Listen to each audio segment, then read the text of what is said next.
Check, check, check. Pocket, live. Check, check, check. Check, check, check, check, check, check, check, check.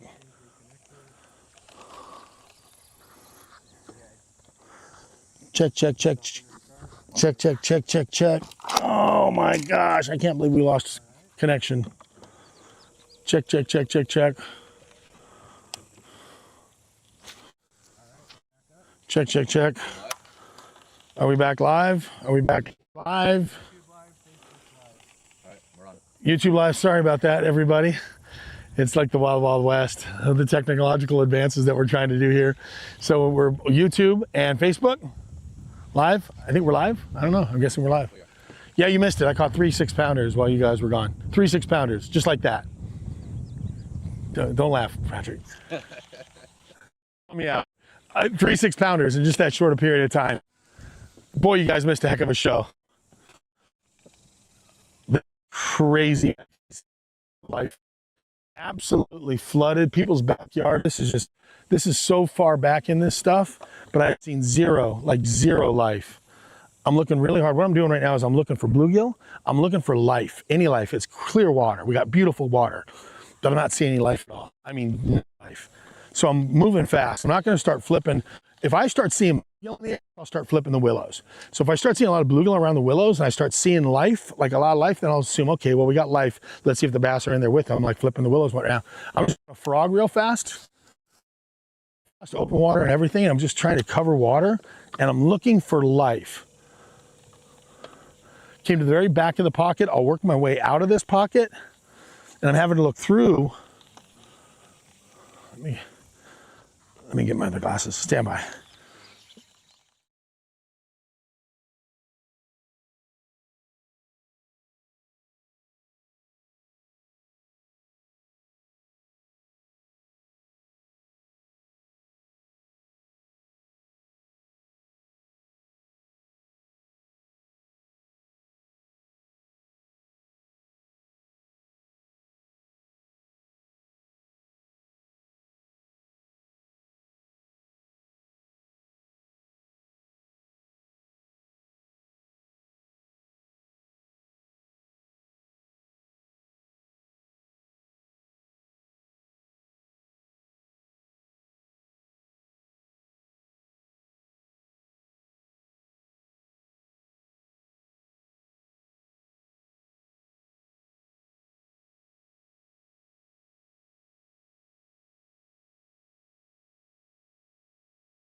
Come on, Tweety, get in there.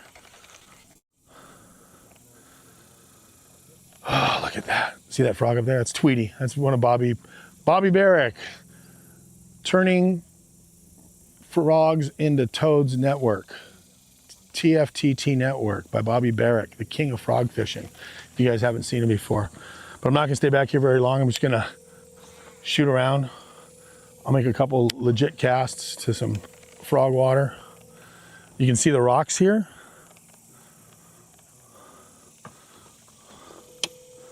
What's crazy is those rocks, look how shallow it is. I gotta trim up.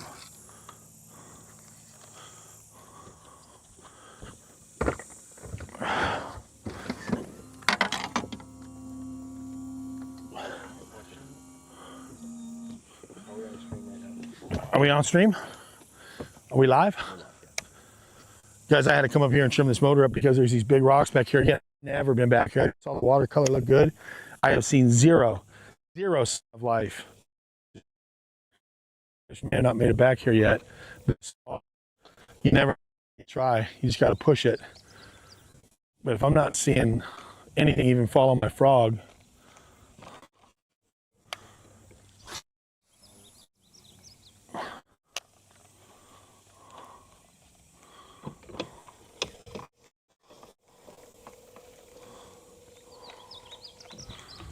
dragonflies back here. A lot of times you'll see those fish out of the water eat dragonflies. Becomes a dragonfly pattern. So I got dragonflies. It's a forage.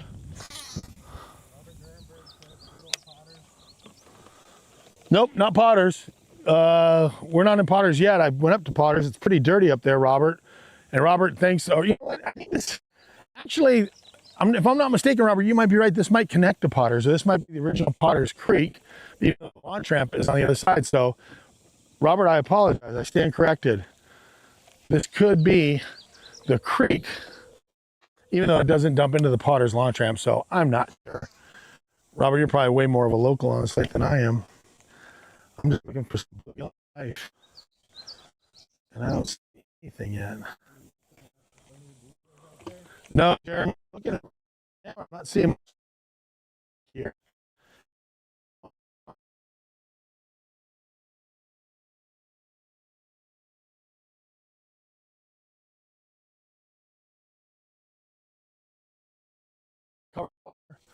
And what I'm gonna do is just burn this fish. This is all brand new, but I'm not gonna start pitching and flipping and slowing down until I either see life. We got glass minnows, little glass minnows. This is a crazy that we're even this far back in the in. I don't think the fish have gotten back here yet. I don't see bluegill. I see some minnows.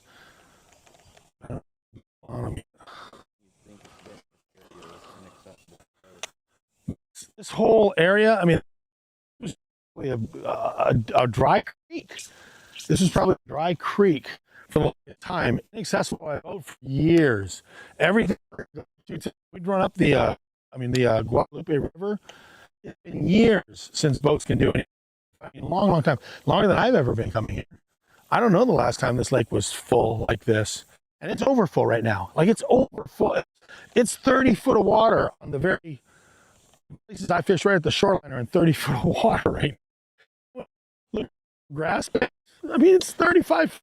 The grass I was punching. If you watched 2 weeks ago, I was punching some mats down by the dam.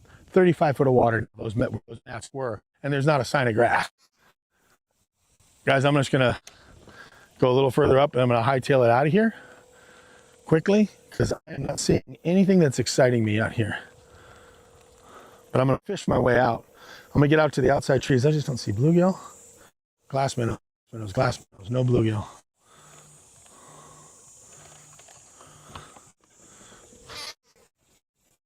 Oh, you get a bite. What's that? Patrick, can you? We're running out of water pretty quickly. Those were above ground. Oh, this whole area was above ground. This whole thing. There were coyotes walking around and back here. This was coyote and raccoon and everybody told the flood. There's nothing back here. This is Deadville. I'm not going to go any further. By now, if I haven't even seen bluegill and stuff, I got to turn around and start fishing my way out. Look how it's flooded. Look how the grass is green down here. All the grass is underwater. It's still green. It just came all the way up. I'm going to make one last cast as far as I can. If I get bit, I keep going. If I don't get bit, I turn around. Just sit there. I don't see here.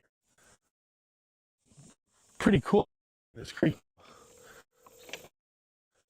We were talking about yesterday. How many people that we fished Yeah, all of you that we're just going to help you find the fish. We're pre-fishing right now for a bunch of people that live in the area. They're like, hey, we want to catch fish on the lake.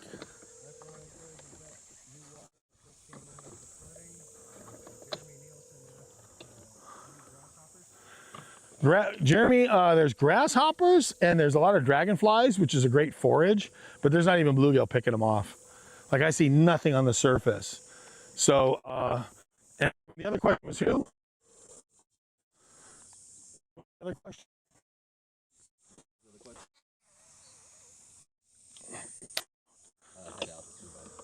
Bad signal area?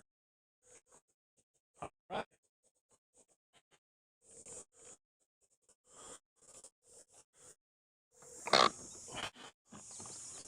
So are we having a degradation of signal? Yeah, there might be overhead back here.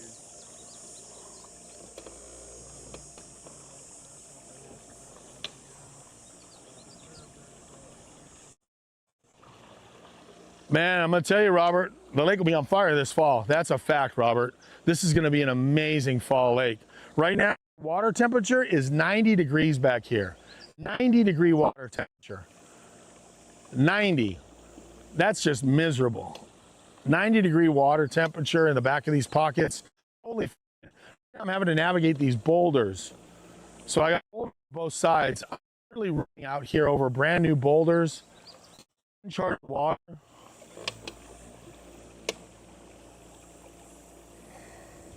I see no bluegill. Not any. Lots of little minnows.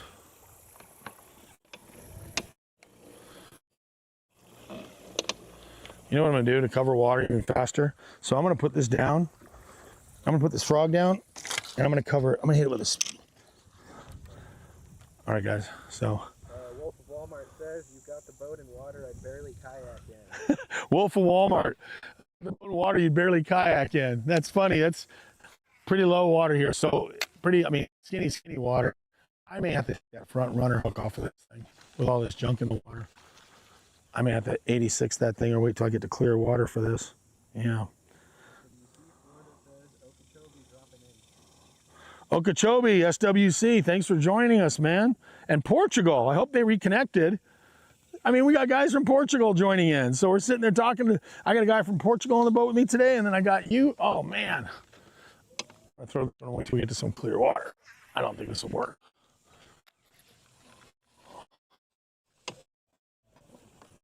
Do we have a signal again? Oh, yeah, we lost. I mean, it's not good. Huh?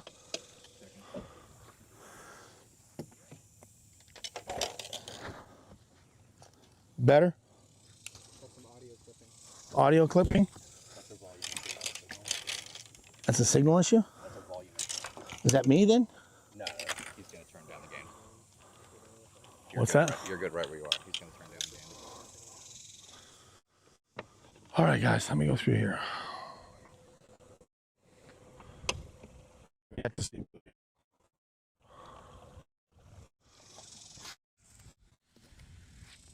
Kayak water.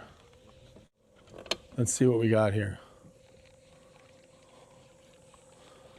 I'm starting off because you would think there'd be fish up in these shallows right here, like I'd see life.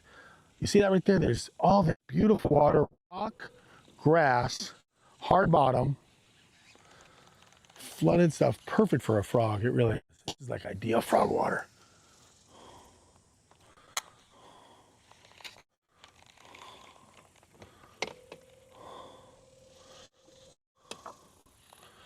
I do not see any bluegill or any life, which kind of is a bummer because I really wanted to flip these willows if I saw bluegill. What I was planning on doing was if I could find the bait and see it, then I'll start flipping the willows around there because those could come up and those bass will be hiding in the willows, punching the heavy duty stuff, throwing a frog. Look at the stuff. Look at all the targets they have. Brand new lake. How cool is this? 30 feet high. Let me turn that trolling motor down and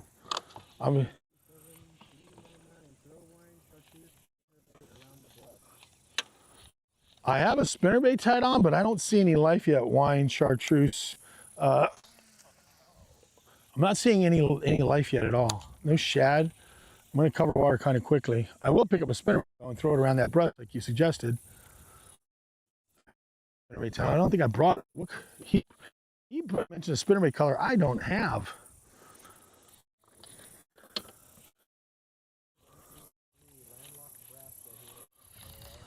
Landlocked Nebraska. Hey man, thanks for joining from Nebraska, Portugal, Chicago, everywhere else. This is just awesome. SWC Florida says the wife caught a 9-pound 3-ounce Monday morning In 90-degree water, the wife 9-pound 3-ounce. Nice. From Florida.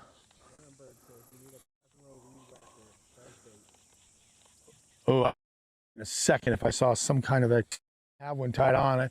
I'm not tied on. I have one in the boat. Not a Braslow.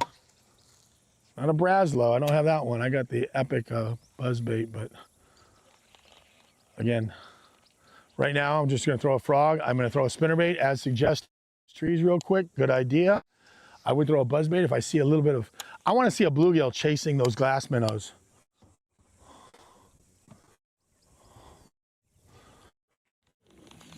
God, there's no life.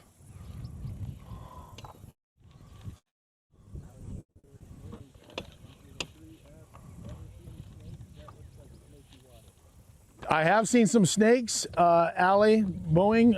I've seen some snakes, but not, I'm sure since the water's flooded, we're gonna run into a couple today, especially up the Guadalupe River when we make the run up the Guadalupe. It is snaky looking. I won't be surprised if we have one on live stream. One pops his head out to join us for the fishing show today.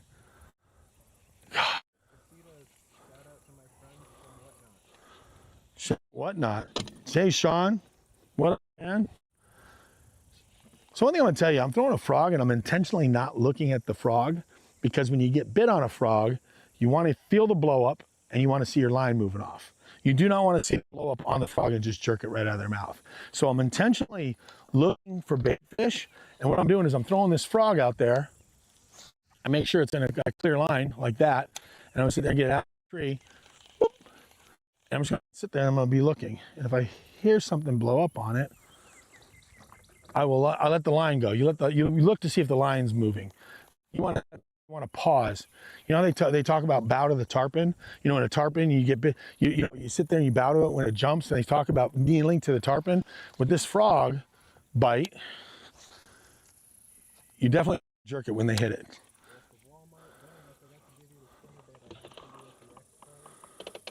Oh, Wolf of Walmart, you were supposed to give me a spinnerbait at iCast, and I didn't get it.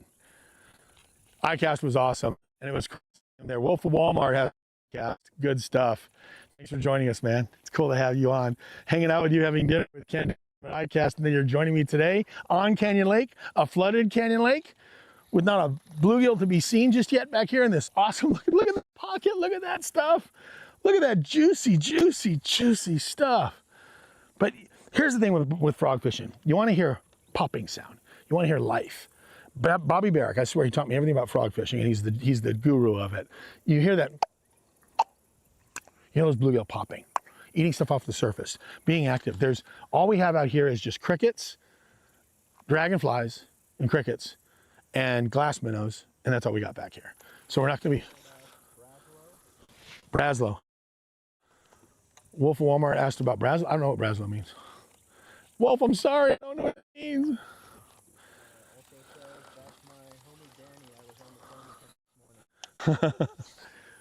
Who said that?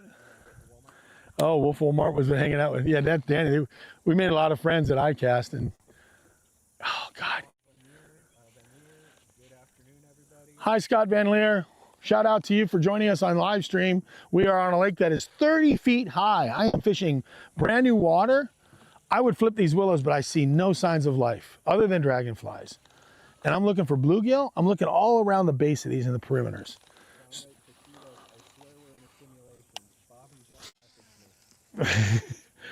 That's cool that they're all conversing with each other. I hope they're conversing. Check out Byron on live stream right now on Canyon Lake. Why is there no bluegill in this? Why are there no bluegill up here? This water is beautiful. I don't see any. Braslow weed whackers. I'm gonna plead ignorance on some of probably the coolest baits. I live under a rock nowadays, selling everything on eBay. So Byron's bunker's blowing up. I'm tackle. I don't have any. I got like 30 items going off tomorrow. Like 30 items end tomorrow on Byron's bunker. So I am not cool to the new cool stuff or hip to the new cool stuff. That house, he's probably shocked to see somebody in their backyard fishing. But not a bite, not a roll, bite. Look at that frog just sitting there. Look, he's coming off of there. See that frog? Back and forth. Walking him like that. I think he's just asking to get crushed. Pause it. Get my snap machete out is correct.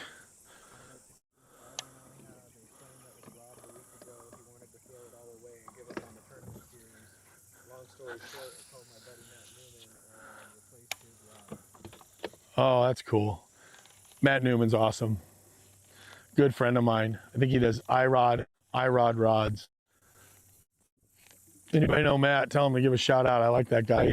He's old school, good friend. One of the G swimming guys. We did Hank Parker. We did a show together with Hank Parker. So Matt Newman and I were kind of crushing the whole swim bait scene early on, and so Hank Parker came out and filmed a show with us on Casitas.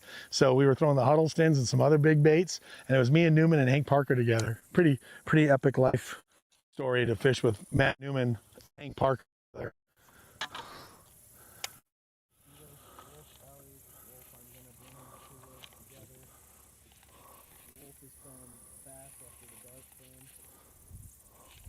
Yeah, Wolf is Bass After Dark. Tonight is Bass After Dark. Every Thursday night, Bass After Dark with Ken Duke. All the cool stuff that's happening on social media. I am gonna have to leave here because look, this is just sterile. It's beautiful water. I can't sit there and throw a buzz bait spinner and everything else. I see zero signs of life here. Zero. Like, look at this. Just look at this water. It's gorgeous, and I haven't seen a bluegill yet. Like, not even a single bluegill. You know, water came up so fast. I'm gonna chew on.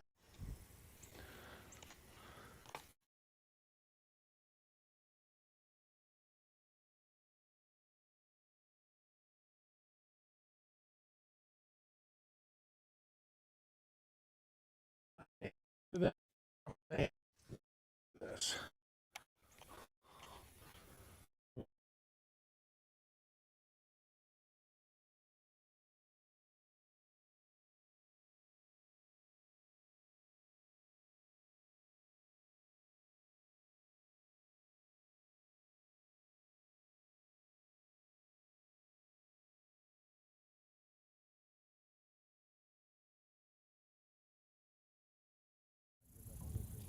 Oh, that's cool. Bobby, there's some of those chats. The chat. There's a really cool community. I want to thank everybody. I appreciate you guys. There's such a cool friendship here. And those of you that are tuning in, Wolf of Wall Street, Sean, Scott, everybody else, it's just neat, man. Robert, I want to thank every one of you guys.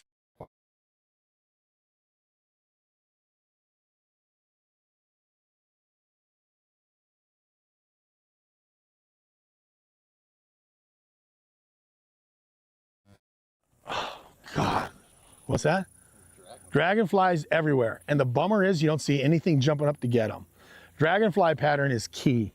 A dragonfly pattern, when there's a lot of life in an area, I've seen bass jumping out of the water somersaulting, like literally skying themselves as high as they can. The fact there's no bass right now jumping up on all these dragonflies, and we're talking big dragonflies, and it's 90-degree water, they would be all over it. If they were back here, you'd have this cool epic visual of these bass blowing up, and they're jumping out of the water and eating dragonflies.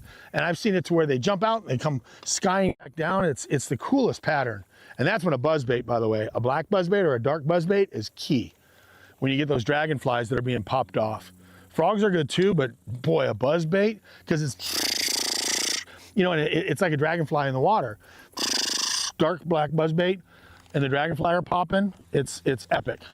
But we don't have that here today. We just have a bunch of dragonflies with no threat. Look at this stuff. Dragonflies right in front of my bait. See that mat over there? This is like a sawdust mats. These sawdust wood mats. This is beautiful water. Just beautiful water. Crystal clear. Come on, babies. We are trying to find something in this flooded. If you just look at that flooded stuff, it's like a pig in a poke to sit there and start flipping those willows. You'd almost have to concentrate on just the outside willows where the bluegill are hiding.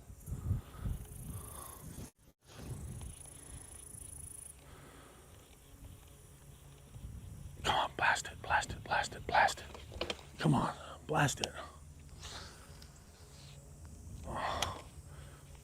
Are we good? Is our signal good? Will? Signal's good. Everything's looking Okay. good.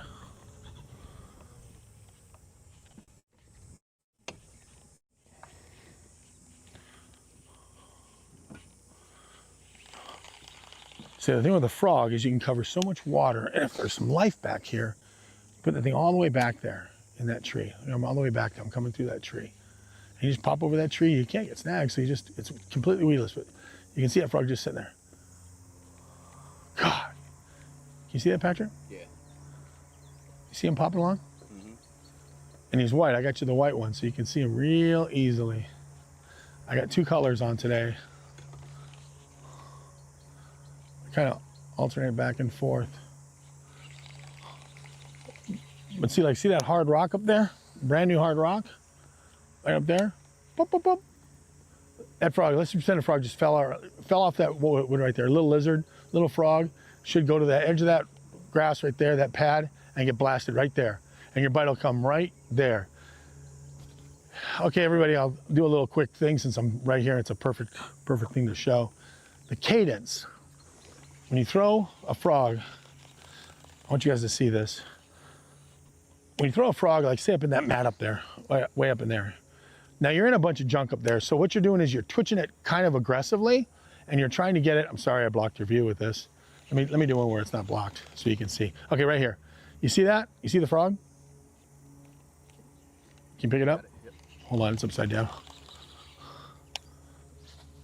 Quick cadence thing. There's the frog.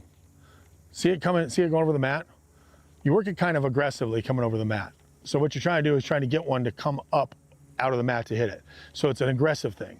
And you move it kind of quick and you're making sure that the fish might be underneath there, might know about it. So imagine Dune. You remember the movie Dune with the sandworms? You're trying to get a sandworm like the movie Dune. But then when you get out to the open water, now I'm doing that, when I get to open water, this is where you want it to be a hesitant frog. Wait, he just broke loose. So now he's nervous. He twitches once, he twitches twice, cautionary look, because he just got free. That's the cadence. The cadence on frogs for me is usually get it through the rough stuff. Get through the rough stuff. Try to get a fish to elevate, blow up, do the dune. You know the sandworm dune? Come up for it. But then I'm doing that. See right there. You got it, Patrick, way over there? Yep. Up against the thing? Okay, so pop, pop, pop, pop, pop, pop, pop. I'm aggressive right there. I'm super aggressive. All of a sudden I get to the edge and I pause. And I pause. And I twitch. Right there is where a lot of bites will come. If they follow it out from under the mat, they'll smoke it when it gets to the open water. Granted, there's no fish back here to do that for us, but it's pretty cool for you guys to at least see what, for me, everybody's got different things, but for me, I like to be aggressive through the mats. I like to really give off a strong signal.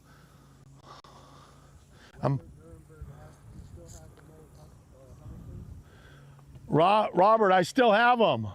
Robert asked if I still have the old Huddlestons. Yes, the Mesquite, Nevada Huddlestons. And Robert, to your point, I've taken them off of Byron's Bunker eBay because it's not swim bait season. So I'm not selling swim baits right now on my eBay store because right now, gosh, you get bit right there. That's an isolated patch right out in front. There's nothing.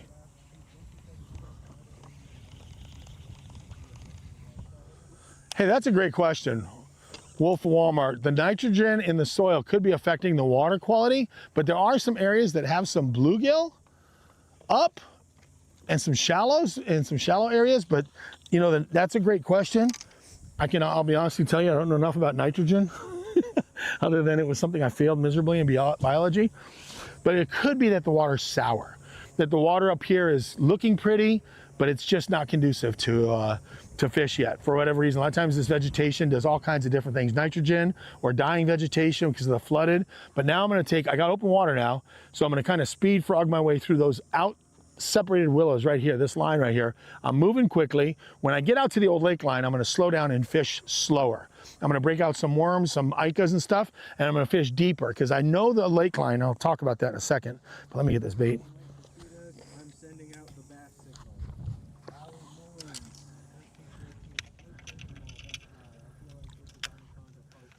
What did he say?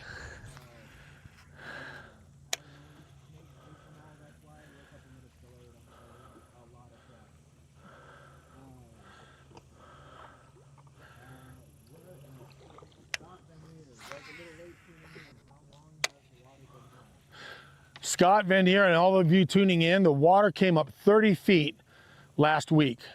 2 weeks ago, we were filming out here and the lake was 30 feet lower. Oh, look at this. This is so funny. Wolf of Walmart. So Byron, I have to admit, I pulled a small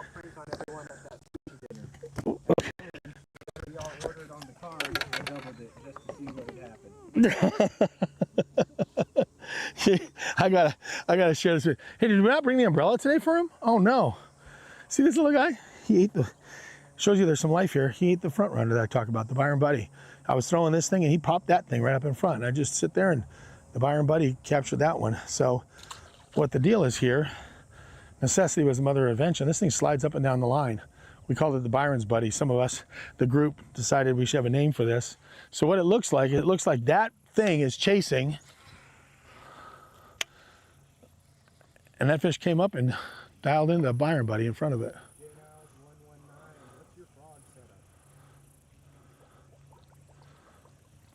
I am throwing a toad. Yeah, they're probably gonna ask about this. So I'm throwing a toad with an owner beast hook. So there it is. Toad doesn't really matter what type. I'm not even sure which one this is, but you guys probably recognize it. Again, the key is here is this thing, the Byron Buddy, slides up and down the line and it gives it so that this is chasing this. And that's just two, we called it the Byron's Buddy. It's 2 bobber stoppers, a swivel, and a feather hook, and I paint it white. And so what you get in the water is you get the look of something chasing something. And as long as there's no junk there, I caught that little fish, I'm gonna keep doing it.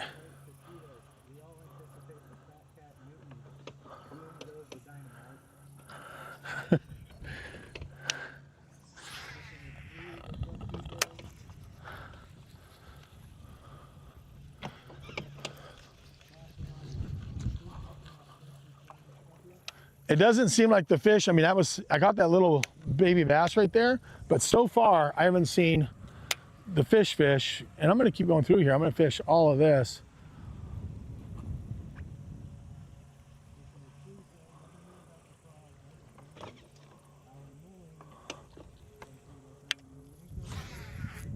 What's that? What's that? I can't hear.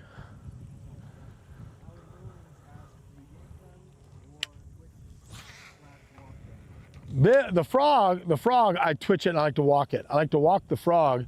Now I'm just throwing a speed frog, which is just covering water out here. Caught that one little bass out here doing that. But the frog, I like to walk the frog. Big thing just hit me. God, the dragonflies are so thick. So I like to walk the frog. We got wind today, this is gonna be enjoyable.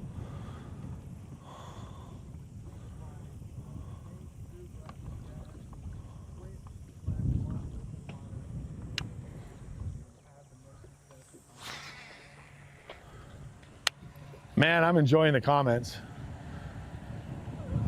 Yeah, everybody has a different cadence, but I like to sit there and kind of walk it over open water, but I like to pause it right when I hit. On a frog, I like to pause it right when I hit those edges of those mats and have it almost looks like a caution, like a scared frog or something that's,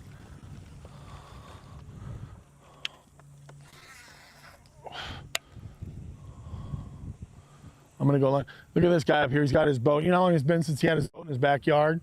He's gotta be loving this.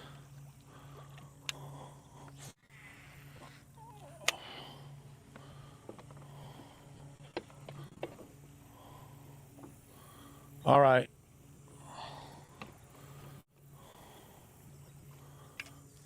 And the water is up 30 feet.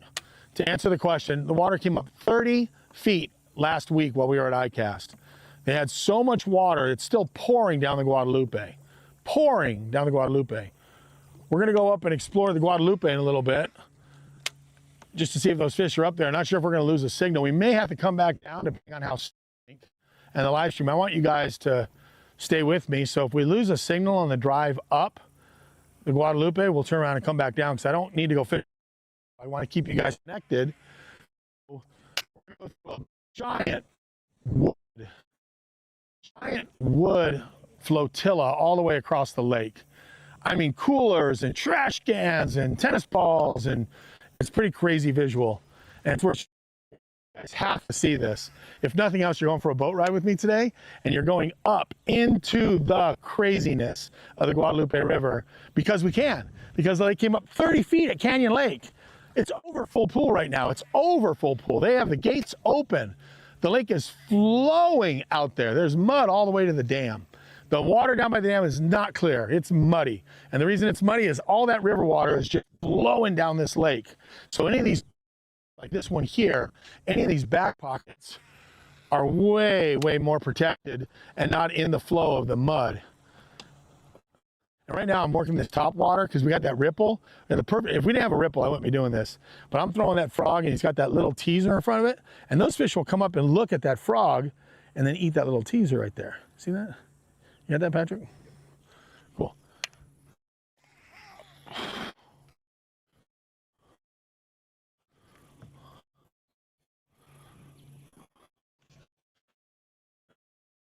In the water, that guy's boat's pretty trash.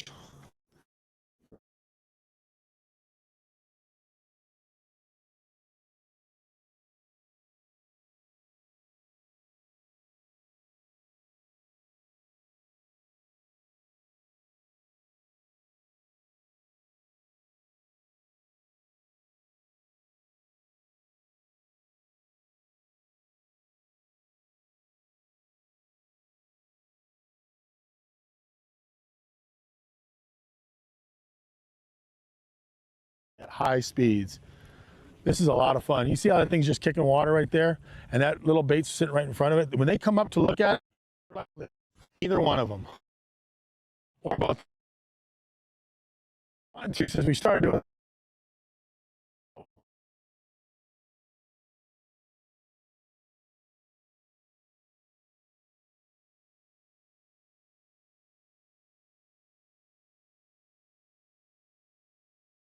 plastics on a break that I know about that's in this pocket. I'm not sure how deep the break is now. Yeah. But on the water. I know someone's going to tell me because I'm thinking about it, but it's hard to, and I don't see any bluegill around them. I just don't see the life. I just don't see it. I got dragonflies everywhere too. So many dragonflies. My buddies were out here and they said it was tough. I mean, tough. Some friends of mine came out Monday, Tuesday, and they said it was only a couple of areas where they caught a few fish, and it was all soft plastics.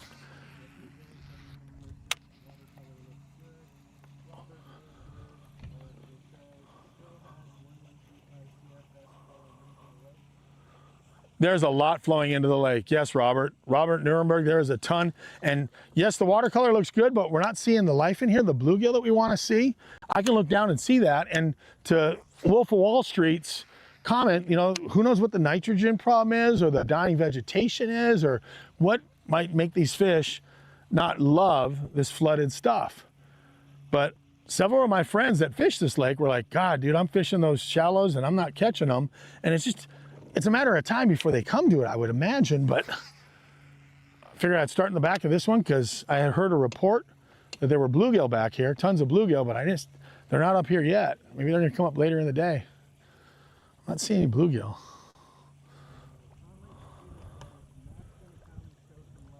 Matt is gonna come in. Matt Newman's gonna join us. Sean.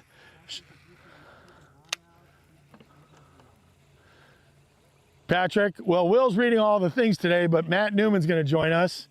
And my buddy Matt, Hank Parker Television, we were on it together. Hank Parker Outdoors. Matt and I did the show together, throwing the OG swim baits. Huddleston hooked us up with that. Hank Parker, and those were the good old days. Danny Uribe, who may be watching, came to that event. He was 11 years old. He fishes this lake with me now. Danny was 11 years old when I was filming with Hank Parker at Casitas with Matt Newman. And now he's a friend of mine that's married with a kid, Austin, and he fishes tournaments with me, and he's a Canyon Lake guy. And he was at Lake Casitas when he was 11 years old. That's when he first met me. Is that crazy? Talk about making you feel old, right? God.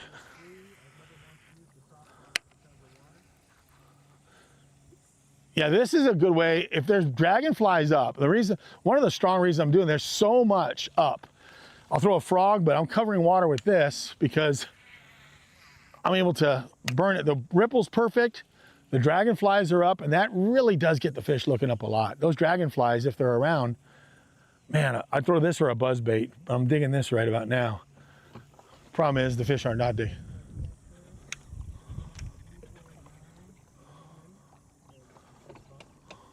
Brazil, 2146. I was going to ask, you think they just haven't made it I do. I think they're on the old shoreline possibly. So here in the lake, there's a theory that they kind of stay on the old shoreline, and it's a phenomenon with these fish. They won't make it up. They sit there on the old shoreline waiting to come up, and they don't jump right up. And Rick Clun turned me onto this years ago. We were at a tournament at Rayburn. The water came up real fast, 18 feet. I was all over the campgrounds. I was fishing picnic tables, fire rings, you know, anything that was flooded where you could get your boat up in there. And I was having a hell of a hard time. And I asked Rick about it. I go, man, what is the deal? Those fish are not up here. And he said, oh, he goes, a lot of times they hang out on the old shoreline. Like he goes, go back to where 18 foot or lower. And I got a spot actually up ahead here that is really good. I'm gonna test that theory right here.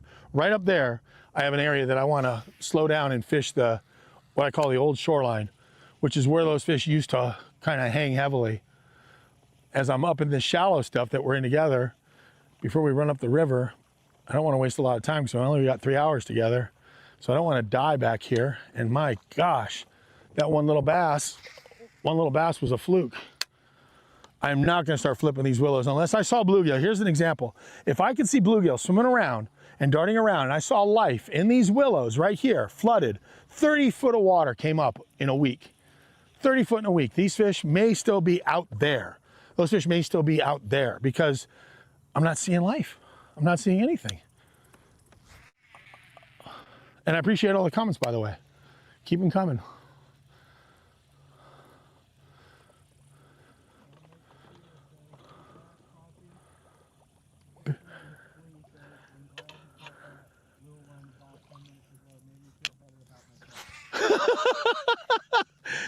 Yeah, catching that little one caught me a shrimp is all.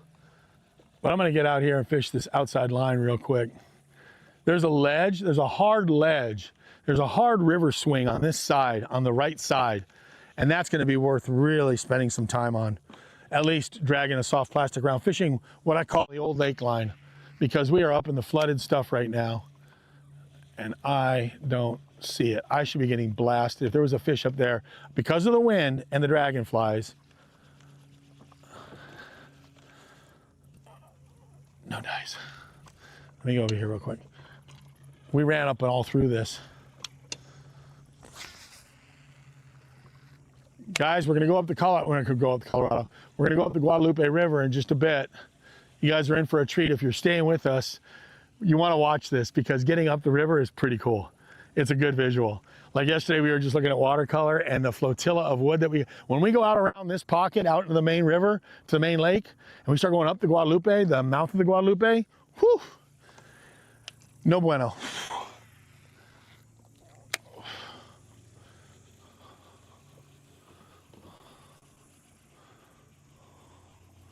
But before I do that,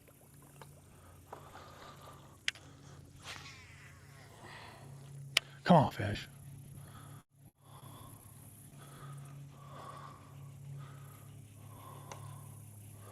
One blow up would slow me down. One blow up would slow me down right now. Dragonflies all over. Nice ripple, a little bit of overcast. That's why I'm throwing reaction. We got kind of like a little overcast little thing going on here with wind, which is really cool. It's not flat, dead calm. We got Rock Ridge right here. I'm gonna have to sit there and go to soft plastics and work my way out. Oh man, I am fishing some beautiful water, y'all. And the ripple makes it more exciting by the minute because it feels like these fish should just be coming out of their skin right now. Oh, no one's coming to join us. We got no friends. No one's gonna join me today.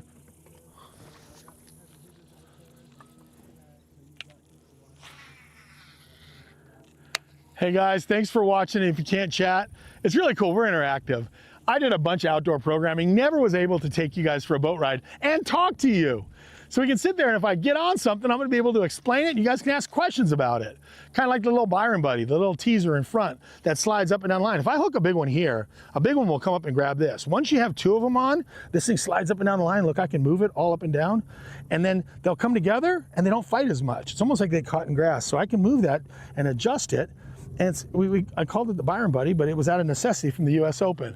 So I did that because at the US Open, I had a static one of those, hooked some giant smallmouth, and they broke off because I had 2 smallmouth on 2 hooks with a swivel.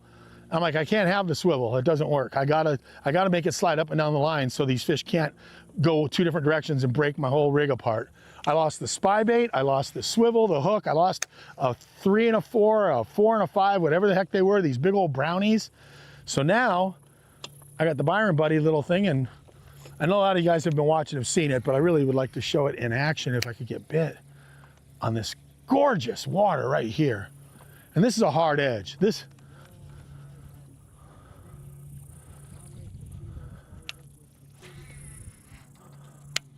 help. Hey guys, thank you for joining. It's hard to hear Will over there because, turn around and show Will. Show the mad scientist over there. He's trying to stay cool. You guys see what we're up against. There's pay no attention to that man behind the curtain. Wizard of Oz. Pay no attention to that man. He's the man that's making it all happen. The show's up here, everybody. So Will's in the back there today. Fred was not able to make it. Fred's watching from afar. I'm getting on this ledge. When I get out there, I'm gonna turn and fish out deep right here. This is the old shoreline. If you guys look right here is the old shoreline. And now I'm gonna get out there and I'm gonna fish the old shoreline right there. That was as far as the water came up. So I would have to turn around about here. Everything you saw me fishing up to this point, was all brand new. Right about here is as far as you can get your boat, this bay, this middle of this bay.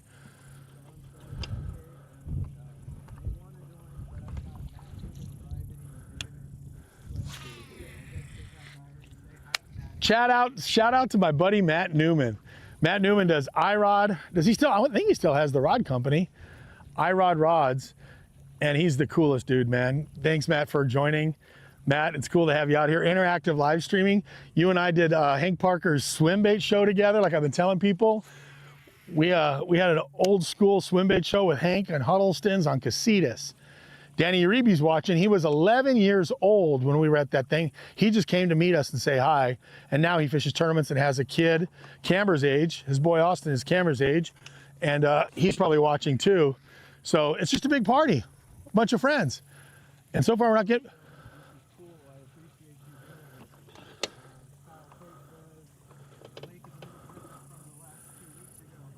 Kyle, my gosh, what a different lake.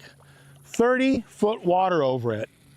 This is as far as my boat would go. Everything I've ever fished, like I'm just gonna go out here to as far as I could go and start dragging a worm out here in the middle of this thing before I leave it. I'm gonna throw some soft plastics on the old lake line. That's what I'm gonna do. I'm gonna throw it on the old lake line because what I've learned is these fish will sometimes stop. They won't move all the way up into this gorgeous stuff yet. In the fall they might come, but it's 90-degree water. 87 right here. 85, high 80s, low 90s water. Oh my God, I'm working a line. Look at that jungle back there. Don't think I'm gonna go back there looking for fish, guys. That is a jungle. If you see what I'm dealing with, this is miles and miles and miles of flooded willows. Where do you go? Look at that. Yeah, you can fish the outside edge right here. Yeah, well, we forgot the umbrella today, or it's in the, you know what, I think it was in the cooler. We never brought it home. Do we need the umbrella? It's not on the boat right now, so we're using the towel. Is the umbrella in that rod locker right there? Look in a minute. Do you want me to look? Hold on, time out, guys. I want to help out our fearless engineer. I could have sworn that I don't think we took it out. We had an umbrella, and if it's not here, it's in that box. And so it's either in here. Excuse me. Sean says, I get it. Thank you guys. Are making this happen. And I appreciate it. Sean, thank you for joining us. It is hot out here. We also made a plan today that we would run a lot because it got so hot. So when it gets hot, we're gonna run a lot. I'm gonna keep these guys cool down. I'm gonna keep the equipment cool down. And I am so bummed. We also have the tarp, The tarp's back there. Yeah, the tarp is lighter. You sure? I want you to be comfortable. I don't want you to get overheated. Oh, no, I'm okay. All right, so I'm gonna make 2 more casts on this point. When I get to the tip of this point,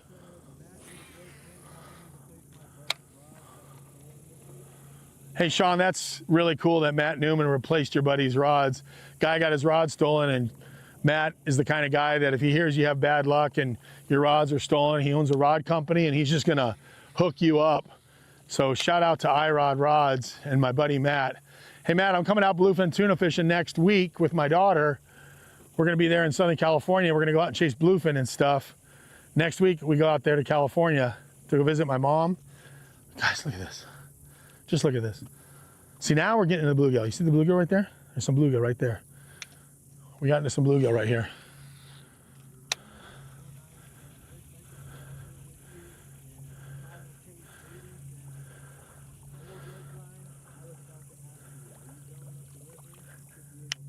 We are going up the river. D. Reby 9, that's the kid that, this is great. Matt Newman's on right now. Matt and I did the show at Lake Casitas with Hank Parker, and D. Reby 9 was the kid that was 11 years old that came to meet us there, who now has a daughter my age, is married, and lives here. And actually, he was the one guy that found some fish out on a deeper stuff. Yes, or 2 days ago, he found a few fish, little ones, but they had fun. I'm not opposed to going over there too, but right now we're trying to find them. The lake line behind me is where we're gonna go next. God, the dragonfly pattern should be going off. The bummer here is that they're not eating those dragonflies. When they start blowing up on dragonflies, it is just sick. And we have a ton of them. A ton of them.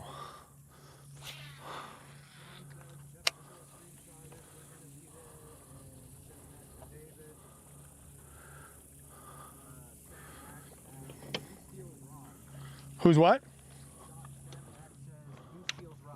Yeah, who steals rods? Exactly. Isn't that horrible to get your rods stolen? Yeah. All right.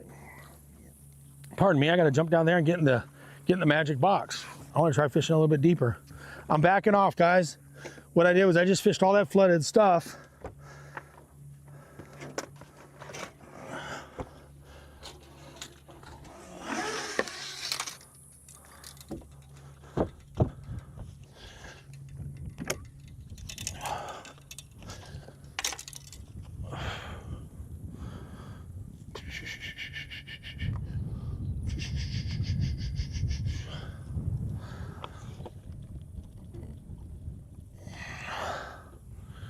So now what I'm doing, the old lake line, if you look at my trails, the last time I was up here, this is back when the water was high. There's the old lake line. There's a hard wood, there's a hard rock on the right side, there's hard rock. So there's a hard rock right where about where that little thing just blipped right there. So now what I've done is I backed off. I fished all the willows, both sides, all the way down. I'm gonna fish right down the center of this thing for just a few minutes.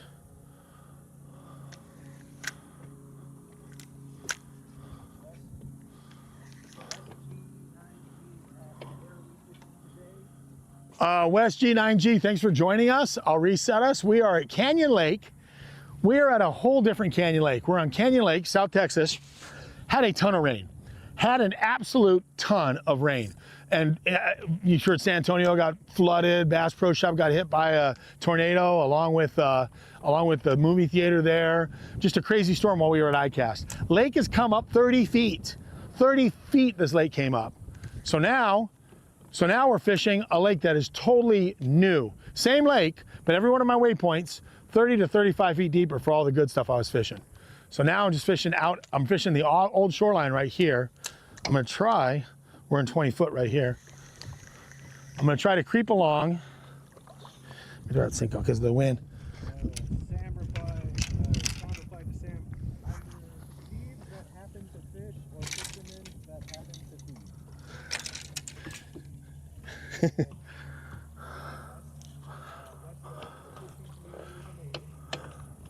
Yeah, you guys are awesome with each other. Matt's a old school fisherman and good guy, and if he knows somebody's got their rod stolen, he owns a rod company, he's gonna hook you up. He's gonna treat you well.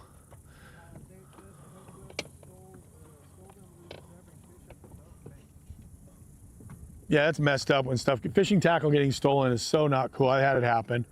I had all my rods stolen out of a rod locker at a tournament before with the Columbia River. I thought they were playing a joke on me. The next morning, the tournament was starting. During the tournament, I opened my rod locker and there's no rods in there. all the rods were gone.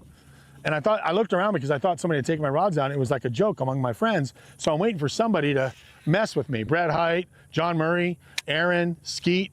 You know, we're all there together, Bassmaster at Columbia River. And nobody was laughing. And nobody knew what I was talking about. I'm like, guys, all my rods are gone. All my rods are gone. Imagine a tournament when you go that morning and the night before they had gotten into my rod locker at a very, very, very, very nice neighborhood that my friend's house was at. And it was locked, and they broke in and stole my rods and closed it back up. So I didn't know my rods were missing until the morning of the tournament at Blastoff when I went to take the rods out. And I had nothing. I had nothing to fish with. What happened? I started borrowing rods from my friends. I asked everybody if they had an extra rod. I still had my tackle in these compartments, and I had to borrow rods from a few friends just to fish in the tournament because I had no rods and no reels. So if anybody had an extra rod or reel I could borrow, everybody knew I had got my stuff stolen. They were all kind of rallying to try to help me, but I had to quickly scramble. To get borrowed rods in order to fish that tournament. So I fished that tournament with borrowed fishing tackle. All borrowed rods and reels. And I had to sit there and rig it all up again. I was on Carolina rigs, so I had to rig up I was only on a Carolina rig bite on the river, in the Columbia River. So I had to sit there and I had to tie on a whole bunch of Carolina rigs on these new rods that they gave me. I still had my weights, my sinkers, my hooks, but all the rods were gone. The whole rod locker was stripped empty. It was the most sickening feeling in the world.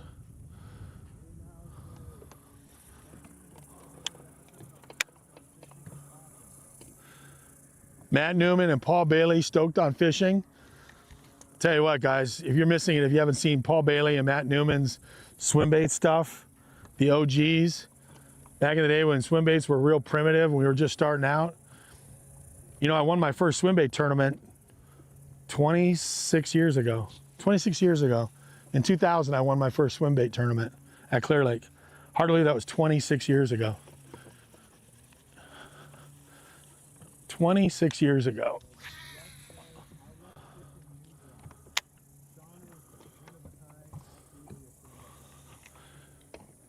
Yeah, Sean's awesome.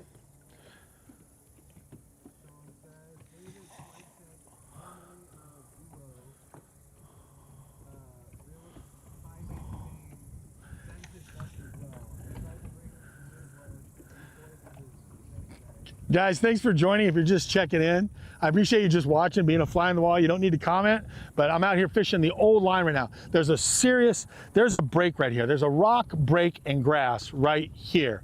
I know it because I got a trail on it and I fished it. So right now I'm fishing an old stretch that I used to love. And this is back for the water when the water was high, and then it dropped. So I'm able to come over here and fish what were my high water marks in 20 foot. Now, so the lake dropped 10 more feet after that. So I haven't been able to get on this spot because the water got so low. This was a memory from when the water was high, 10 foot higher. Now it's 20 feet higher than that.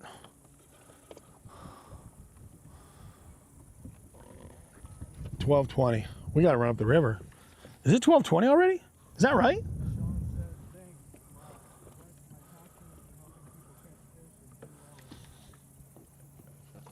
It's 12:20? Yep. Oh my gosh.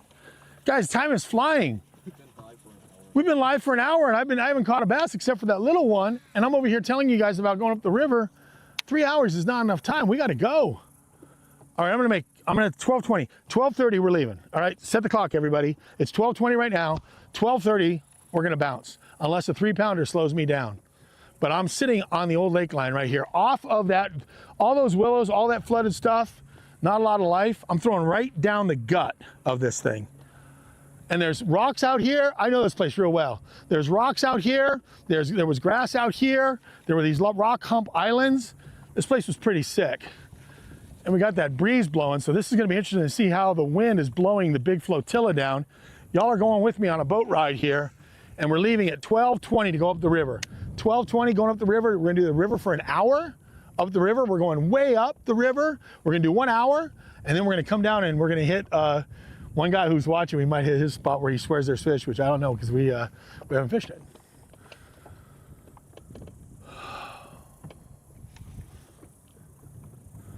Dang. Come on, eat it off those rock piles.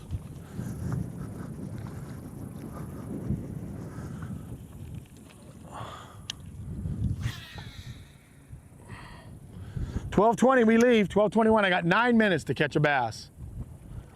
9 minutes and counting. How good does that wind feel, dude? That is amazing. Whoo! West says 120 in Ohio. What's that? West says 120 in Ohio. 120 in Ohio, yeah, that's right. Hey, we had Portugal in the house. Hey, if you're still watching, I didn't get your name. What time is it in Portugal? Really cool that we're doing this. And I got we had somebody in Australia, South Africa, Japan, now Portugal. Like, you're on the boat with me. You don't need your fishing license. You don't need a life jacket. You can talk to me. We can visit with each other. We got Starlink running. I got 2 geniuses over here. And I'm literally dragging that bait right down the juice. Oh my God, that should get bit. Oh, he's probably talking to somebody else. There's probably a group chat within the chat. All right, guys, I'm gonna drag this thing for 8 more minutes right down the gut. I mean, this is old shoreline, and I got that weedless Ica. It's hard to come out here and ignore all that good looking stuff. It really is. But man, it has been tough. And when I go up the river, they'll be compressed. I'll probably do a lot more flipping up the river and pitching up the river. I won't be fishing the old shoreline because, well, hell, there wasn't an old shoreline. It was the river. It wasn't a lake, you know? So I have this idea, ICAST. Kyle asked, if Fishtails blows up, if we're good and we're doing great, oh man, don't step on that. If Fishtails blows up and we're doing great, I think next year for ICAST, we got to take some guests. Like actually got to get an exhibitor little thing and get in there and try to work through some sponsors and have a giveaway. And if we have a giveaway, we have guests that could come. So guests of Tales H2O come to live stream as our guest through some of our sponsors, whoever those sponsors might be. Wouldn't that be cool? Yeah. I think that'd be a cool giveaway. And I think our sponsors would jump on it, where we have, you get to come and be a guest of Tales H2O and, like, say Arc Pro or you know, Chasing Fins. These guys, Chasing Fins. You're not a sponsor yet, but they make these cool necklaces, and you show them yours. Look, you got one. That's right. I got you one from iCast. I brought home a souvenir. It's also a necklace. It's really cool. They make clothing too. But Chasing Fin, Arc Pro, G-Rat gave me some cool worms to throw today, which I'm going to. iCast was awesome because you get so much stuff. Oh, G-Rat won Best in Show for the best terminal tackle on how to rig those koikis or sea urchins or COVID bait or whatever you want to call it. But if you haven't seen it, again, not sponsored by G-Rat, just honorable mention here. They won Best in Show award for the best terminal tackle for how they came out with rigging those whatever baits you want to call them.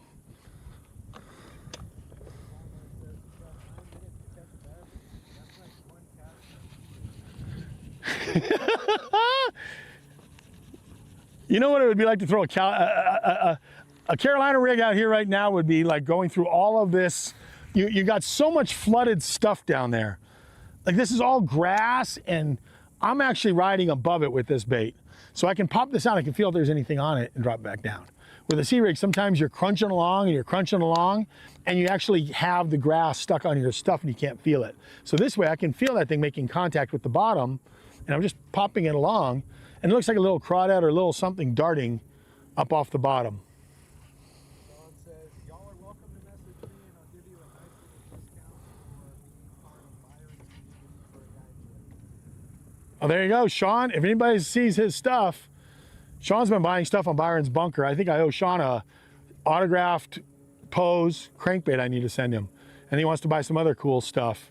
But Byron's Bunker, I got like 30 items that go off tomorrow on my eBay site. And I got to list another 50 before I leave for California. It's going to be tomorrow's going to be an eBay day after I get done doing this live stream today. All right, how much time do we have left? 4 minutes. 4 minutes.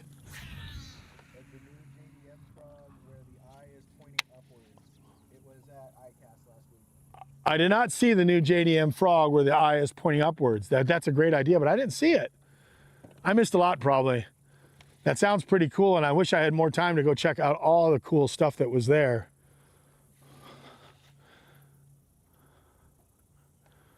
You know, with this ripple, well, now we should probably go. We'll just go up the river. So here's a crazy story. Patrick, you remember coming here when we did a sight fishing stuff? Yeah. Remember that dock you stood on? Yeah. That dock? You remember that? Yeah. You stood on that dock right there, out here when we did those shorts on bed fishing. I was bed fishing right here underneath where you're at. That dock was 20 feet out. It was 22 feet lower than that, and you stood on that dock and you filmed off that dock right there. And I remember it was a wide shot too. I was far away. You were far away. I dropped you off on that dock and I went bed fishing right through the stretch right here. How cool is that? That's the dock. This camera's getting hot. I'm gonna switch. Okay.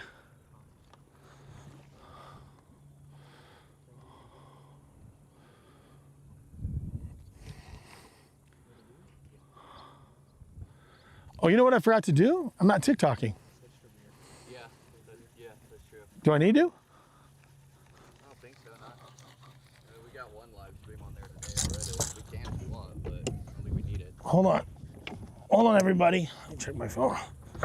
See if I'm getting yelled at for that.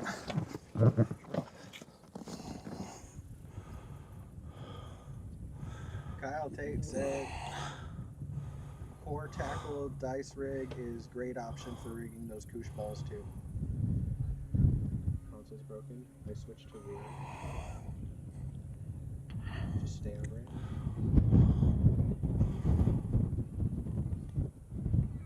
Oh, yeah, that's what I'm using for the equipment.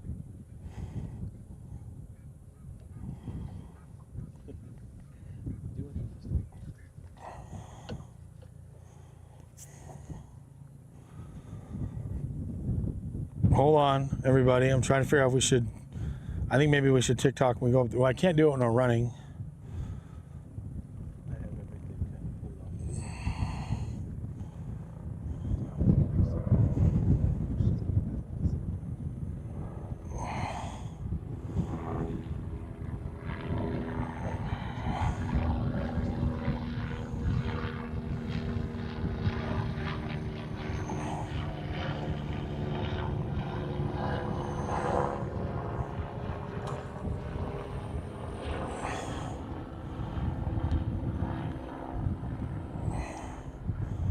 All right, guys.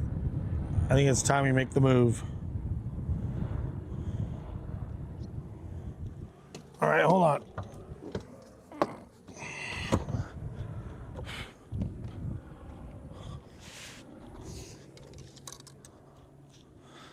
$12:30. Last cast. Are we still live streaming? Is everybody ready? We're live. We're on rear. They can hear you. Okay. I didn't know if you guys were alive and well with me, but we're getting ready to make this move and run up the river. I want to show you guys the Guadalupe swollen.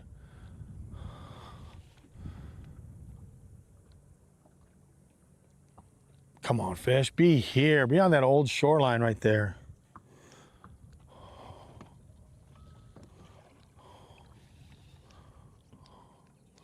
All right, guys, I promised 12:30 was a move time. It's time to pick it up and go. I'm gonna run you guys through the flotilla of wood into the frickin' river. Pretty nuts. Team, let me know. Yeah, let me know when you guys are good to go.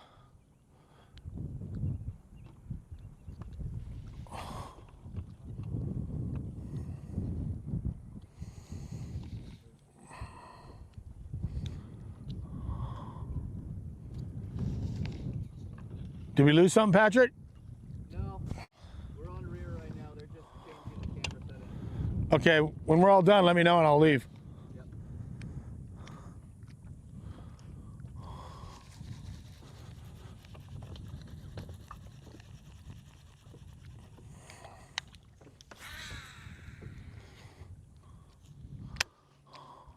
Yeah, we're gonna stay on rear right now while they're working on console, but we're good to run. Okay, if we're good to run, I'll pack it up. I gotta strap the rods down. Waiting for pocket to cool down. All right, well, it'll cool down on the run, Oh yeah. It will. and so will we. Rear is the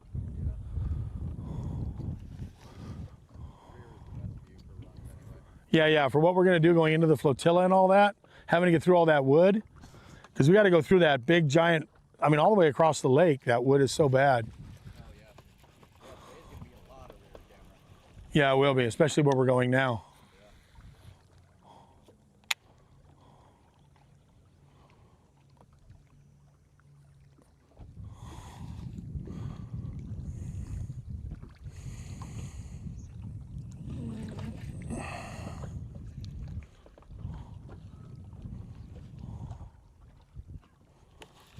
this rock right here.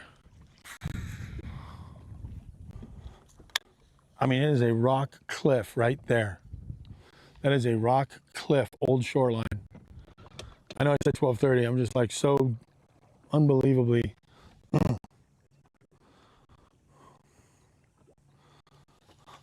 we only have till 2, so we got to go. We told these people we were going to do Lewis and Clark. Okay. I'm in that. One more cast, but let's take them up the river. Guys, let's go all the way up to Becca Creek. I want to try something new today. We're also going to, if we lose the signal, we'll come back down, right? Yeah. You guys will be able to see that? Oh, yeah. All right. All right, everybody, here's what's happening. We're leaving. I hope you guys are going to stay with us. We're going to go up the river right now. We're going up the Guadalupe. All brand new water. Totally inaccessible till now. Not easy to get to. Have to go through some wood freaking nastiness. Checked the watercolor yesterday. And this is really neat. So stay with us, guys. We're going up into some brand new lake, brand new water, brand new everything. What you might see are some people in houses waving at us because I think they're shocked to see boats in their backyard. Big, beautiful houses, right? Oh yeah. Gorgeous houses, just stunning. Looks like something you'd see in Austin at Lake Travis. And they're on the Guadalupe, and we're gonna go up right now into all fresh water and hit it. So, does anybody need anything to drink? I have the water if you got one. I got waters. I got waters and I got juices and I got all kinds of stuff. Will, can I get you something underneath that umbrella? Can I grab a juice? Yeah, you want a, how would this orange thing treat you? That is perfect. An orange vitamin water, or do you want an energy drink? Oh, this is actually like my favorite. That's my favorite, he says. Yeah. Hey, we haven't eaten the donuts yet, have we? Do you want me to put those away or you want to eat them now? I want mine now. I'll hold them down so when we move. Yeah. Will, you want yours now? Yeah, sure, I'll take that. Guys, anybody else? Those of you live streaming, anybody want a snowflake apple fritter? Snowflake apple fritters. I got 1,760 of them, so I think we got us covered.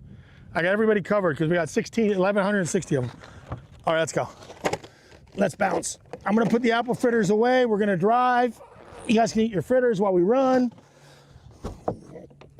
When I get up there, I'm gonna go to live streaming. I'll live stream TikTok, okay? All right, guys.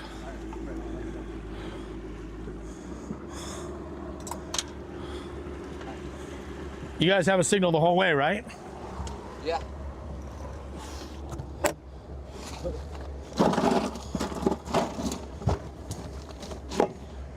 Patrick, you want something to drink?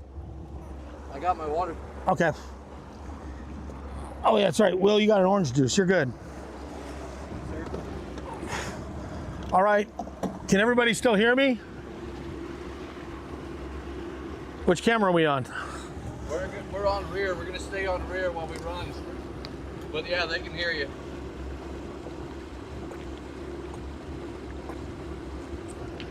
All right, everybody. Thanks for joining me. We're going up to Guadalupe.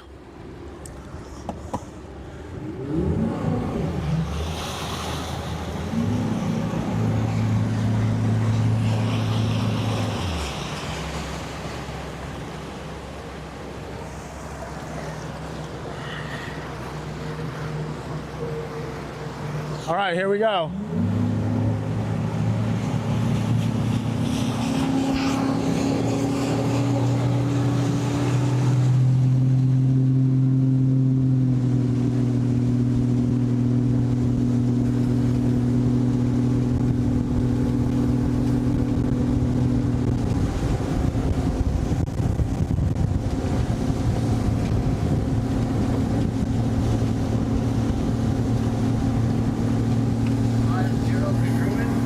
Everything okay? Yeah. We have 50 viewers congruent right now. That's our best number yet. What is it? 50 congruent.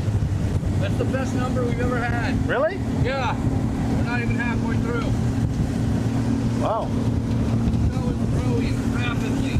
What's that? The show is growing rapidly. We'll be monetized by tomorrow morning.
we still good, Will? Everything's okay?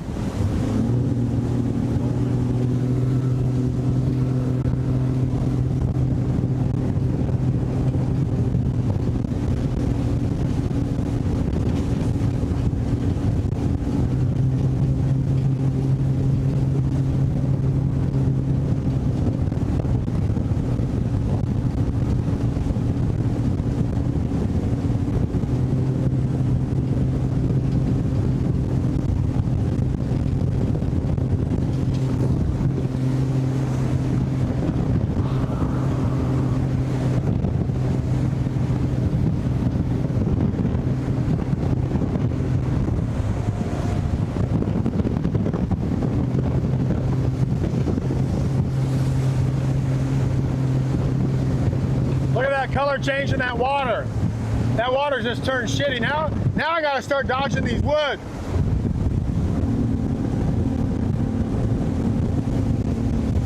If you guys can see this, now we're getting into the wood.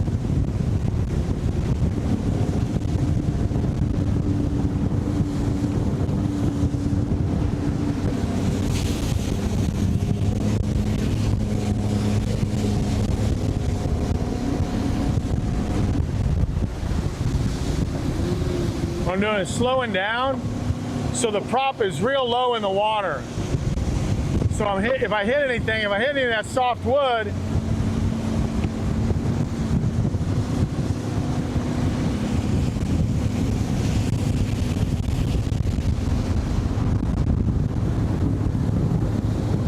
this is just the beginning of it. It gets a lot worse up here. I'll have to come off pad if it hasn't broken apart.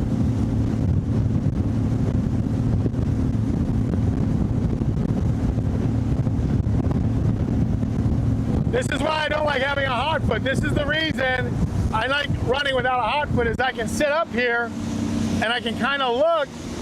If I was in a hot foot, my butt would be married to the seat. But I don't do hot foots, I never have. And this is a good indicator why. I can run here and kind of look. The wind has kind of broken apart this mess that is the river. Thankfully, it's not as compacted as it was yesterday. So I'm having to dodge this.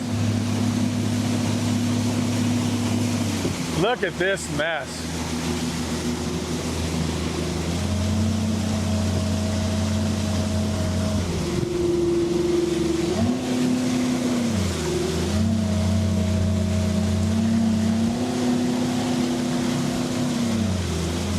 So I'm taking the boat, I'm going slow, and I got the prop as low as it'll be. So if I hit any wood, like that one I'm gonna hit right there, it's gonna hit off the center of the boat. What we're hoping for is none of those subsurface. Here's the minefield that is the river system. All of this stuff washed down from the Guadalupe.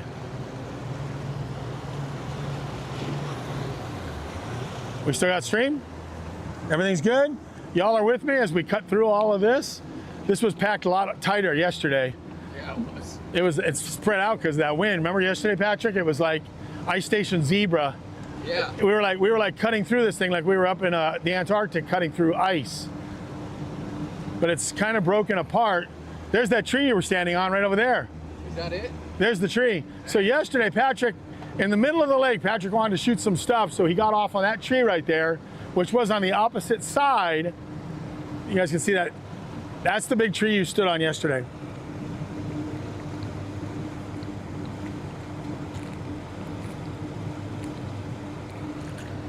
But looks like it's clear over here.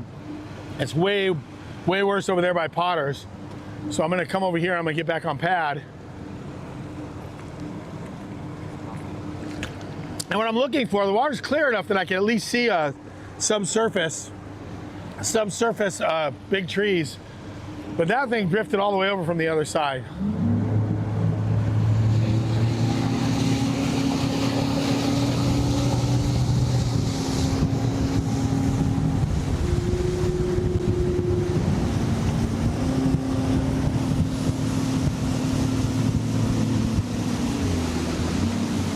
Flooded, flooded, flooded, flooded lake.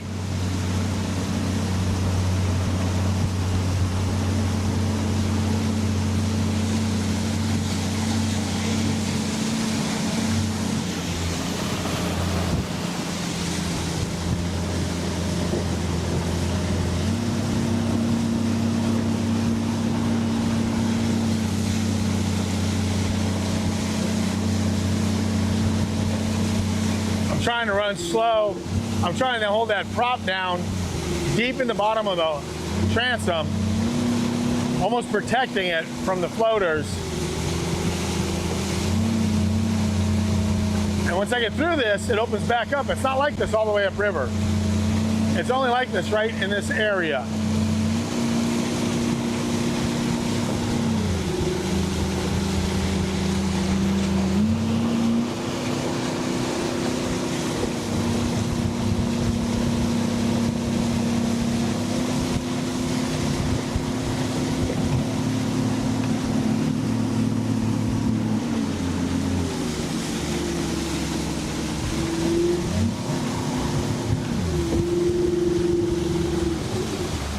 Do we still have a signal? We're good?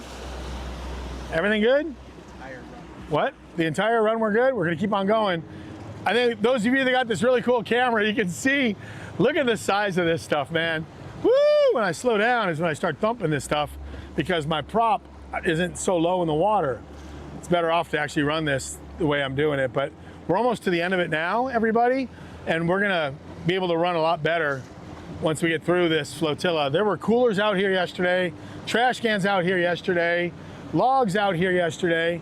This Tree. That's a tree. Yep, that's a tree right there, one of the Guadalupe trees. They had these big oak trees that got washed away. And when we get up there, you can see that marina, it was chock full. They've been trying to clear that area just so the marina, I got some clear prop. I sucked up some wood on that. I can feel I got some junk on the prop. Do a quick prop flush. All right, here we go.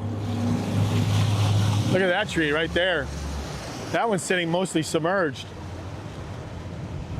Oh, that'd be a lot of fun to hit. Look at that. Dang. All right, here we go.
I gotta tell the audience, are we live? We good? We got everything? We still looking good? Tell me if we're good. I want to give you guys a funny story. Fred, you still looking good on your end? All good? Audio's good? Everything was good? Hey everybody. This has always been here. And as long as I've been coming to the lake, I thought, I cannot imagine the water being high enough for people to fish off of that pier. That pier stuck out over dirt, and it was dirt all the way out here probably all the way, if you guys can see that pier, it was dirt all the way from that pier to that big stump right there. So that was a pier way up on the shoreline. I mean, way up on the shoreline. And this stump you see right here gives you perspective. There was no water between that pier and that stump. Is just, that's a newly arrived stump that washed down the river. But this is crazy to me that what you're seeing right here, I want to show this to you guys. I can't believe they built a pier up there, because that pier is only relevant in these water conditions. And right now they have a pier again. So it's crazy to me that from this stump right here, from right where I'm turning, that was all dry land. That was all dry land all the way from here. We're in 22 foot of water, but that was all dry land right there.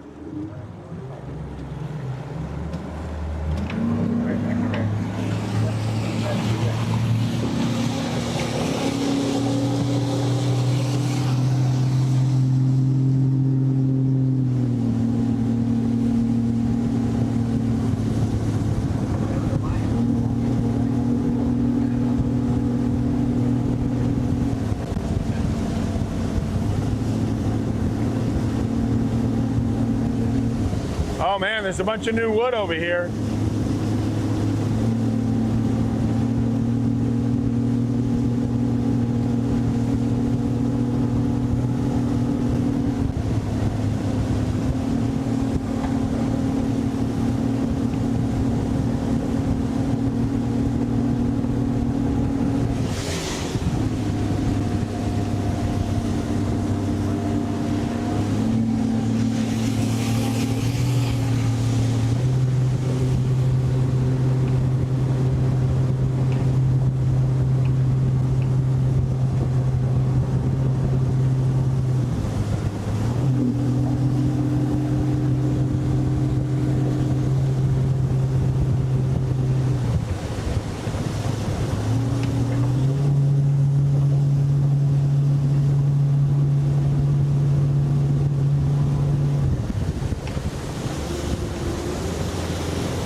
All right, we're entering the river. Whoa!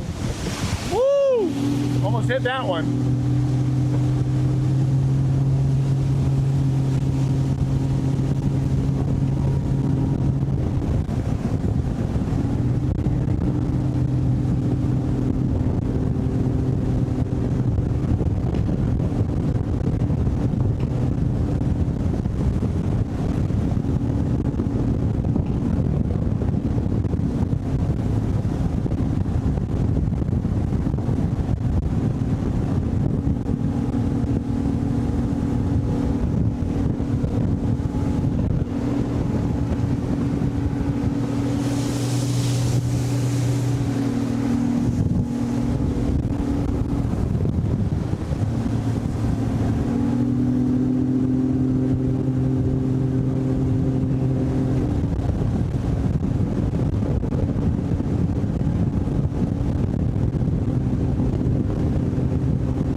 Are we still good?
Do we still have a signal?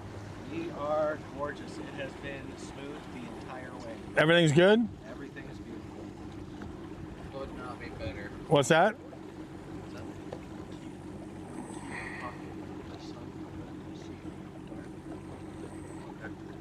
You guys there? Is everything's good? Yeah. I want to tell everybody this is right where the river ended. So what you see in front of me was inaccessible. This gives you an idea of how much water has come into this river. Right here is where you were basically done. You were done with being able to come in here. Plug, turn on, plug in. That's what I was planning. Yeah, Patrick's gonna be as soon as he's done. This was it right here. So everything you see from here up is brand new in that it's accessible by boat. It was just a real skinny Guadalupe River right here. And we're in 33 foot of water. Now we're going up to where I think the fish are.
Gets a little hairy here because you got these big trees in the middle of the river.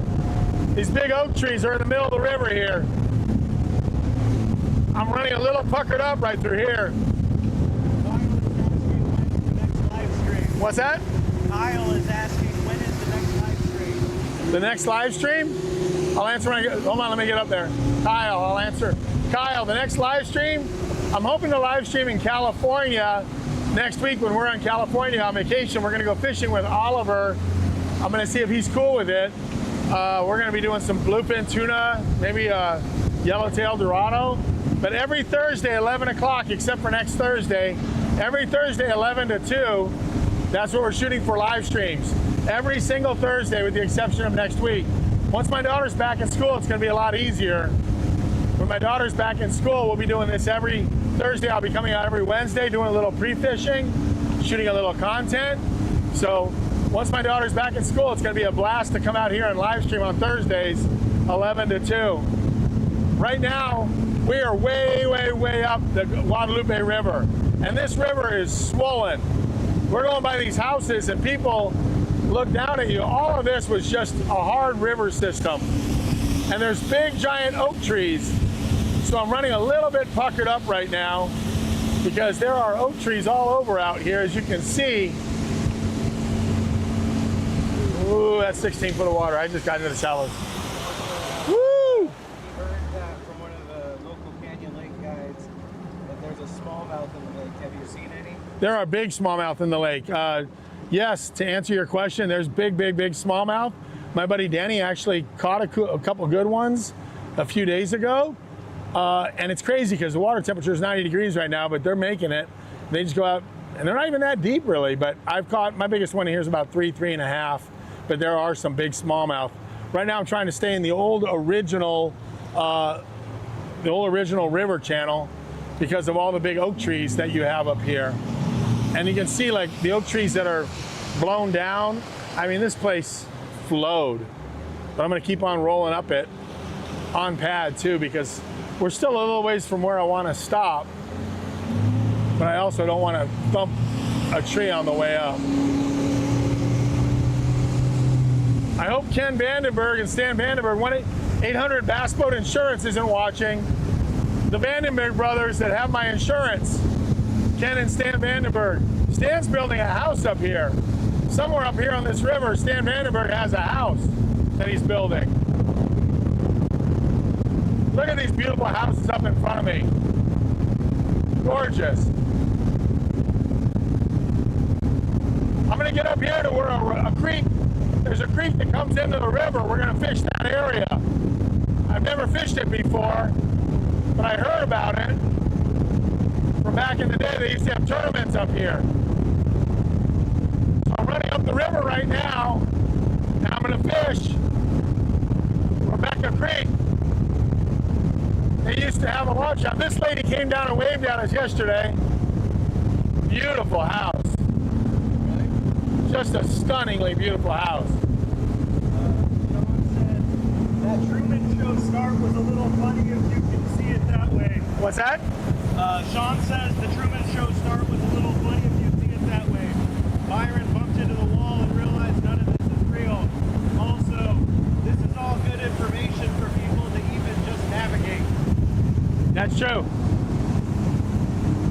Yeah, if you're navigating water, keep that prop real low. Keep your boat up high, keep that prop low, so that if you're hitting wood, it's hitting midship and deflecting off of that, and it's protecting your prop and your skag. So by doing this, I'm not raised up real high, but I can feel every now and then the thud of the wood, and it's just knocking it out midship. And yeah, I got the reference to the Truman Show. Right here.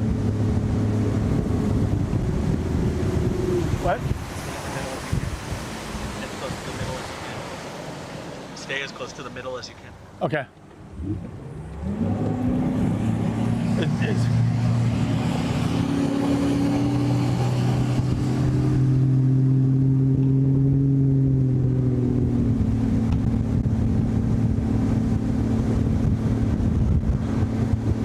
and guys, I'm going to try to get you up here. If we lose the signal, I'm going to turn around and go back.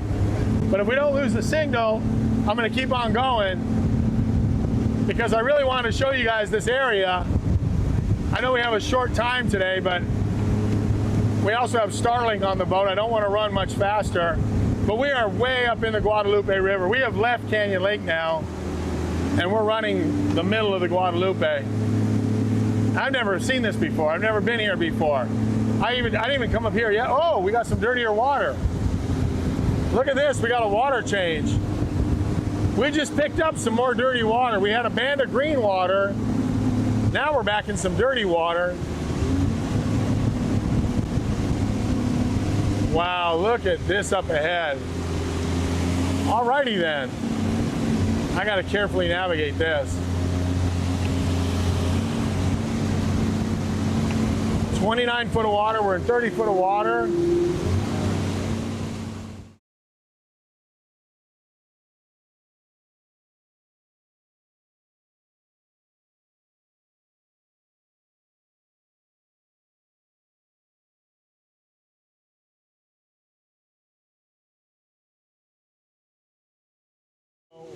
I know there's a river channel. Oh.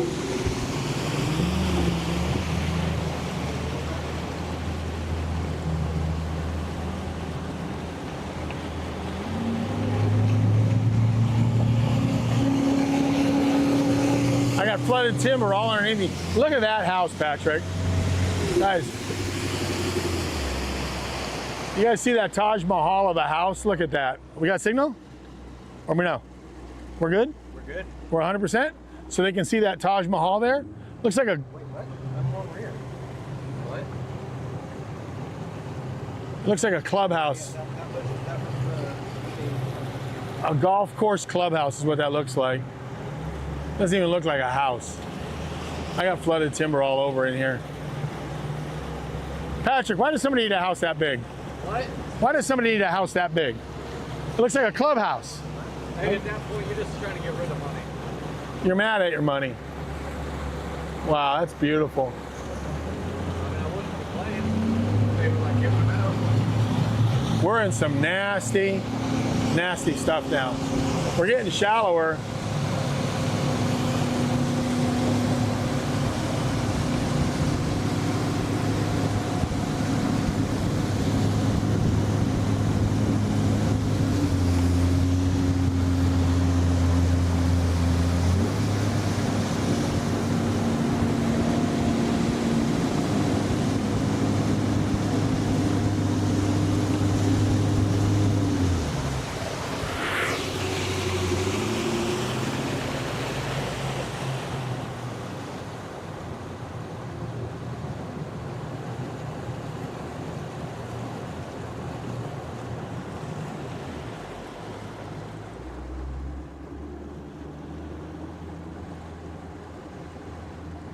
Water came back. These guys are trying to get that rope swing set up. Oh yeah.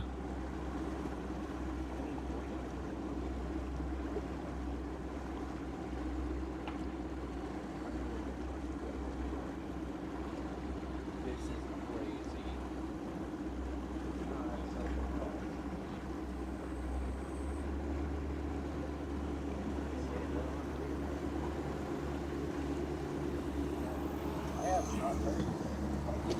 Do we still have a signal? Are we good? Yeah, we're still live streaming. We got some camera stuff we got to fix, but right now the rear is running, and that's what everybody needs to see right now.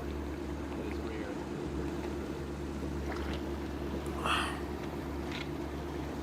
Brian the carpenter says Casitas shot of the lake sent me here.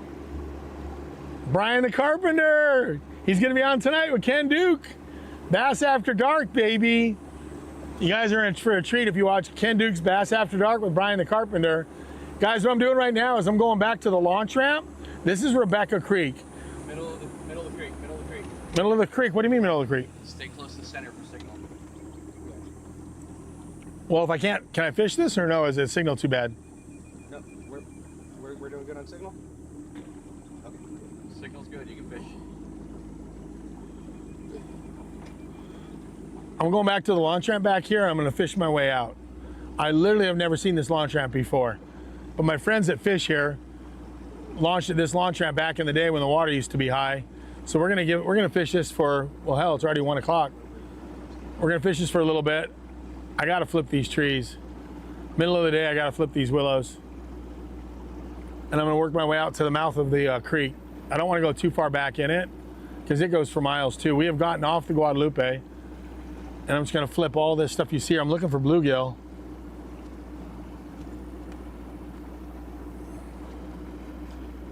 Wow. Guys, all new to me. Launch ramp over here to my right. They used to have kayak tournaments up here when the water was high. Danny knows what I'm talking about. Danny's well aware of the fact that this is Rebecca Creek. And yeah, look at this. I gotta show you something crazy I've never seen before. Canyon Lake boat ramp number 11. Wow.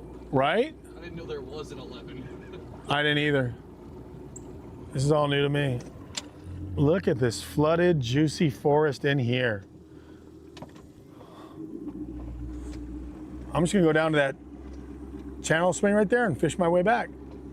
Guys, we got 12 foot of water. This is total flipping stuff here. I got 2 rods tied on to flip and pitch. I'm gonna start on that wall right there. That's as far as I'll go. I'm gonna start right up here. I'm not going to the back of this thing by any means. So the theory I talked about this morning about go to the back and work your way out, well, that would take you an hour just to get to the back of this creek. So instead, I'm gonna do this. I'm gonna do we have a signal? Is everything good? Yeah. Proof of concept, we actually have it? Oh yeah. Proof of concept? Concept been proved. You guys, I can't believe it. They never lost a frame that entire run. You guys ran all the way up the Guadalupe with me to Rebecca Creek. We had a couple wonky stream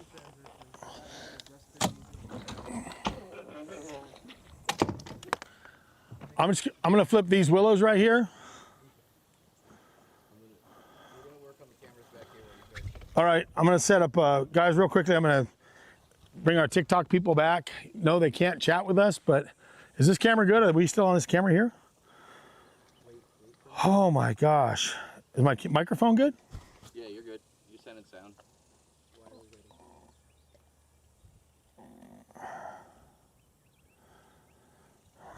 no, I'm trying my best.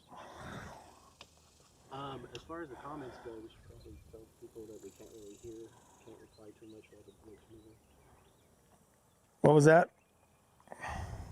Oh, you was just saying, telling them it's hard to reply to comments when the boat's moving.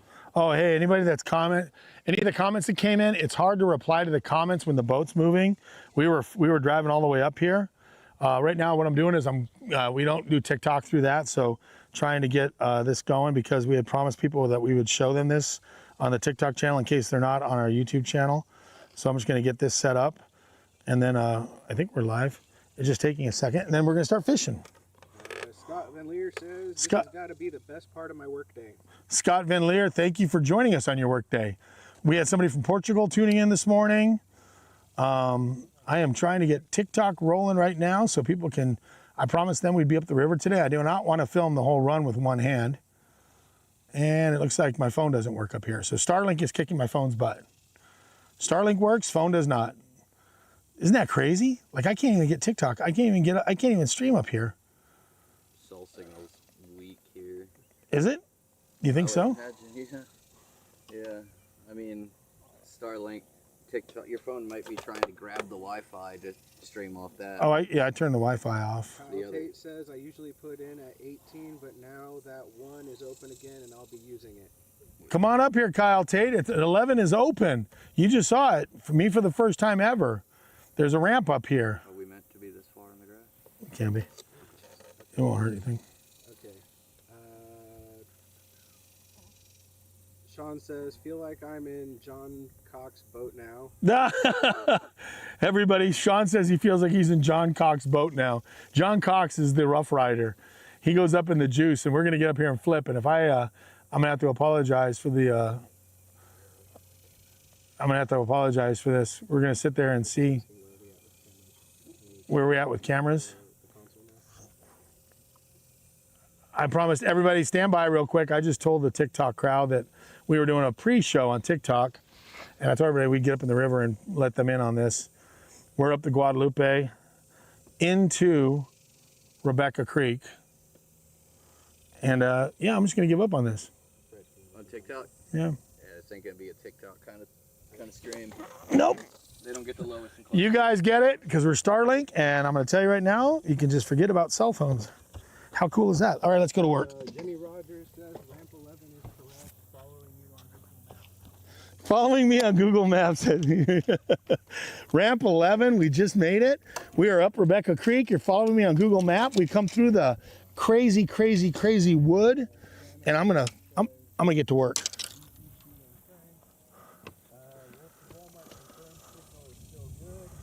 Wolf Walmart, thanks for letting me know the signal's still good. We came all the way up here. We are way, way, way up in this stuff. So,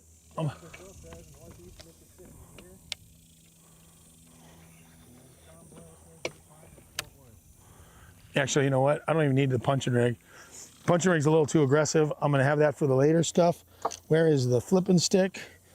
Where is the flipping stick? There she is, baby. All right.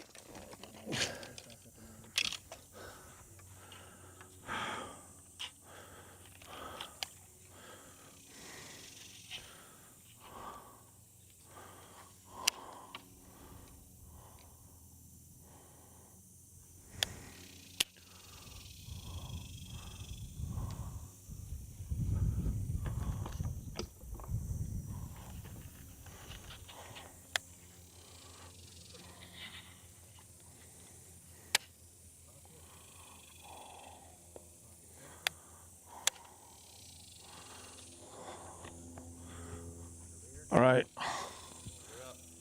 Full streams up. All cameras are working. Unbelievable, guys. Welcome to. One thing I want to do is I want to chartreuse.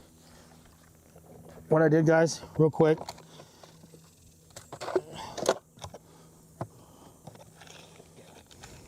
was trying to hit you up. When this goes to video on demand in YouTube, I'm changing its title to the lowest. To what? Like the lowest in Clark. The Lois and Clark episode? Yeah. I mean, literally though. Yeah, it's about to Well, that guy behind us was trying to watch it. Is there a guy trying to launch behind us? No, he's launching like a kayak or maybe a Zodiac or something. Like a little inflatable boat. Yep. Which camera am I on? You're on the console right now. Console? Yeah, but I'm gonna come up there with you on pocket. Console. What I'm flipping is a flipping a beaver.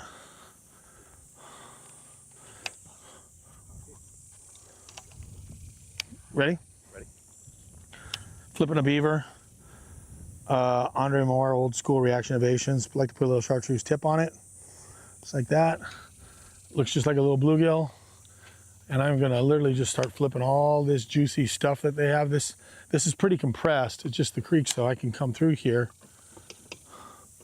These fish probably haven't seen a lure, an aggressive lure in quite some time, if ever. Can you imagine how long it's been since these fish have been fished for? Like crazy. I just gotta get bit on this stuff. Have not been up here. There's no pre-fishing. This is the wild, wild west. Hopefully I can sit there and put a fish in the boat for you guys, but we're on a scrape, as they call it here in Texas. They call it a scrape when you sit there and you start wrecking them. And it's like you get a little stretch where they just there. It's like, we're on a scrape now. So this is replicating the bluegill. Good time of day to be flipping. You know, those fish are gonna be tight into that cover right there. Patrick's never seen me do this before. This is all new to him. What I'm doing, Patrick, is I'm just taking it, I'm firing it up in there. Boo, see way back up in there? Where you can't even see it. And then it sinks down, and then sometimes the whole tree will shake. Coolest thing in the world is when they hit it so hard, the whole tree shakes. Had that happen before. Here in Texas, the first time ever, I pitched into a willow tree at either Toledo Bend or Rayburn. The whole tree shook. He hit it so hard, he blasted through the tree and busted my bait. It was a big one. Then he got wrapped up in the tree. I never saw him. Wah, wah. Wah, wah, wah. God, that wind is a lifesaver, my friend. You know what I'm saying, Patrick? Oh yeah. If there was no wind up here, we'd be dying right now. All right, I'm gonna flip this set of bushes right here, and then I'll work my way out.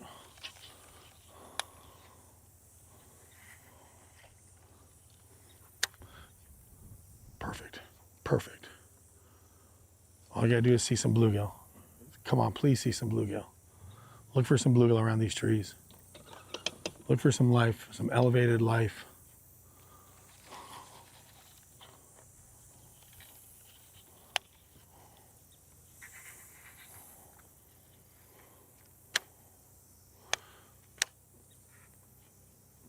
I made a final day cut at Grand Lake, BASS, flipping stuff just like this, right over by a launch ramp. It was a release area. They were all release fish.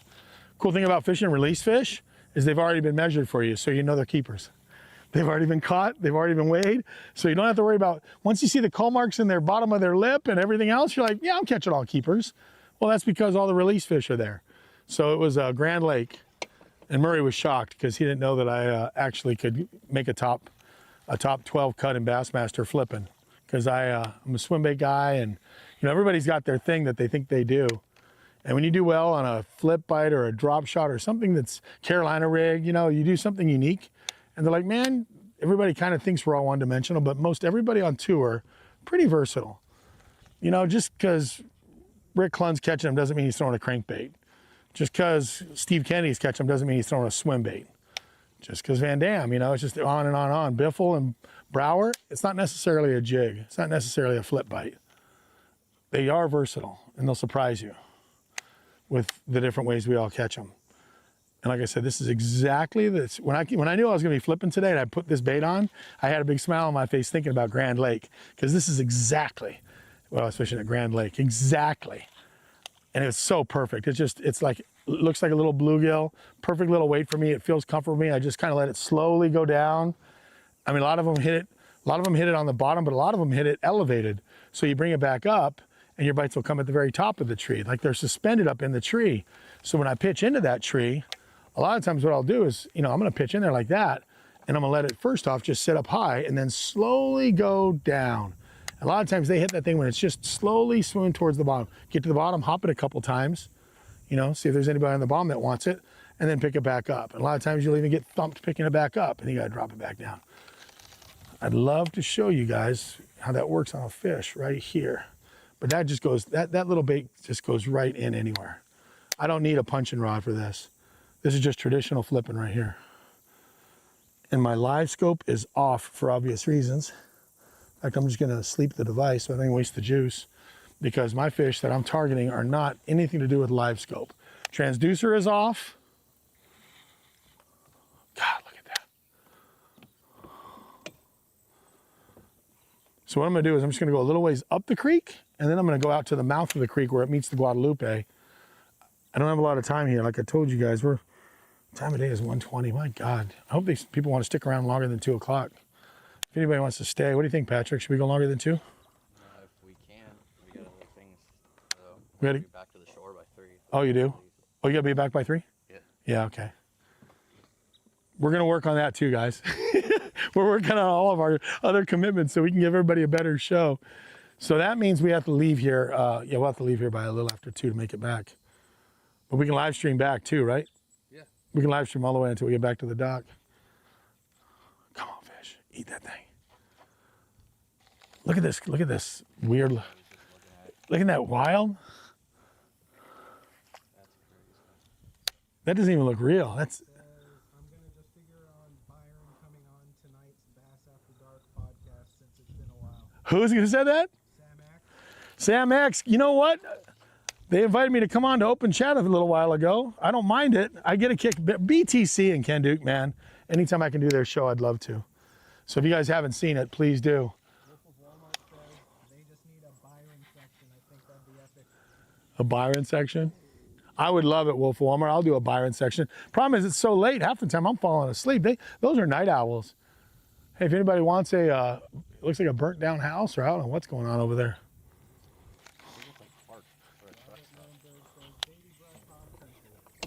Yeah, I'm with you, baby brush hog. That'd be a good one to throw behind me. I'm gonna be throwing the sweet beaver, the Andre Moore beaver. So Patrick, Yeah. Andre Moore owned this company.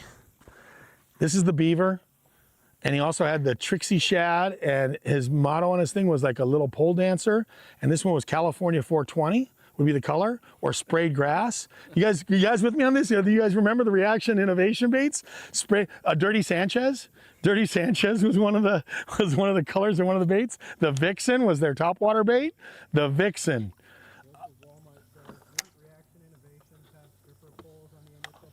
Stripper poles on the initial packaging was the silhouette of the stripper pole like you see on the mud flaps of the trucks. So this is as far back as I want to go. I'm not going to go any further back.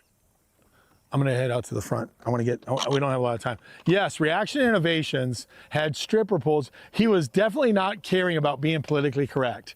So, you know, it was one of those things where he really wanted to sell baits, but he also wanted to be a rogue guy, Andre did.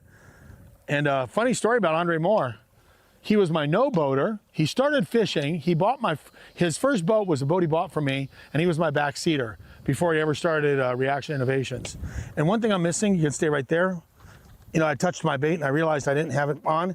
This is not a shameless plug. This is legitimate. You guys saw me butter the sauce with the swim bait.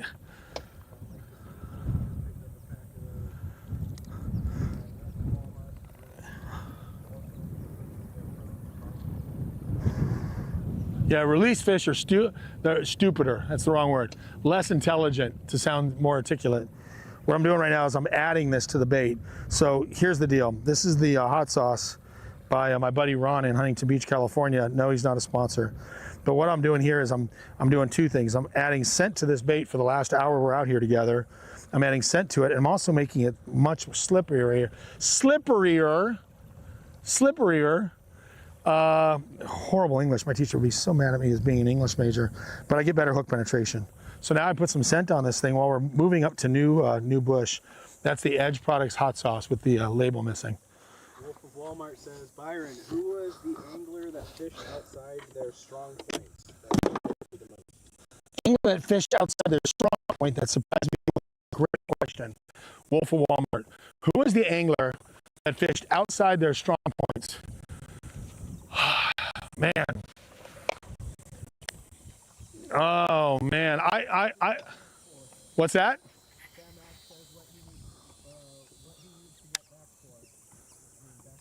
Oh, he has. We all have things we got to do, and he's got a commitment. You know, his wife wants to see him tonight, and I don't want to keep him all night long. So one of those things, man. One of those things. The angler that surprised me the most. Okay, everybody thought Aaron Martins was a finesse fisherman, and he was way more than a finesse fisherman. So, you know, rest in peace, dear friend. Aaron Martins used to be labeled as a drop shotter and a finesse fisherman, but that kid could do everything. That kid was just as good a power fisherman. He was an extremely versatile angler. Aaron was way beyond the drop shot, spinning rod, you know, that he was pegged for early on. So to answer that question, I'd have to say Aaron Martins was the man. That surprised me the most, because you never knew what he was catching them on. It would change hourly. I gotta tell you guys a funny story. We have a great signal, everything's good. I can tell a funny story. Signal good? Everything's good. All right. Aaron and I used to practice together. So we would actually practice together. Aaron and I would go out, and Aaron was trying to help me because he was always catching fish in practice like there was nobody. He would catch fish every hour. He was always catching them one way or the other. It's like Aaron's thing was, if he wasn't getting bit, he would freak out. Like he would be like, oh my God, I'm not getting bit after an hour. It wasn't that, he got bored. If he wasn't catching fish within an hour, he would do some dramatically different stuff. And the kid just loved fishing. He loved catching, but you know, most of us follow a certain plan, and we do a certain thing, and we do this and we do that, and you know, we're kind of putting a game plan together. Aaron was just going. Oh, I thought that was a bite right there.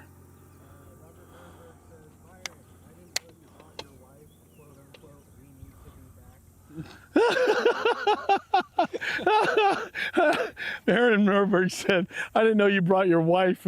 We need to get back. Patrick, I'm practically married to Patrick now. Patrick and I are joined at the hip. But anyway, the Aaron Martin story. So Aaron's practicing with me, and we're fishing together, and it's a tough morning for me. I'm not catching them like usual, you know, not nearly as good as Aaron as usual. And before cell phones, by the way. Cell phones, I don't even think we had cell phones. If we did, it was brand new. We weren't using our cell phones, but we were working boat to boat to boat. And I'm gonna keep fishing because I thought I just got bumped back there, and I gotta tell a story while I fish. I can do both.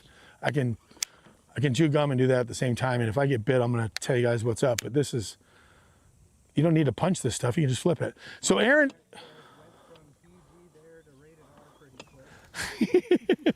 PG to R, I heard that. Yes, it did. So Aaron's, hold on, Aaron's fishing, and I see him. We pull up to each other's boat, and I go, dude, are you catching them? Dude, are you catching them? He goes, dude, they're going crazy. They're eating like crazy. They're on a worm. They're on a finesse worm. He goes, 330 second.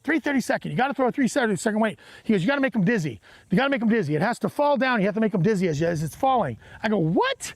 Dizzy? And he goes, yeah, they want it falling, and the worm makes them spinning, and it makes them dizzy, and they eat it. You know, that's Aaron. Aaron believed that the fish were getting dizzy on the worm fall, but you had to have a 330 second. I didn't have a 330 second. I did not have a 330 second weight in my boat. So Aaron, oh, okay, I got it. So he gives me these 330 second weights, and he gives me the worm. He gives me everything. Aaron Martins gives me everything to keep going. So I'm out there with Aaron, and I got the 330 second.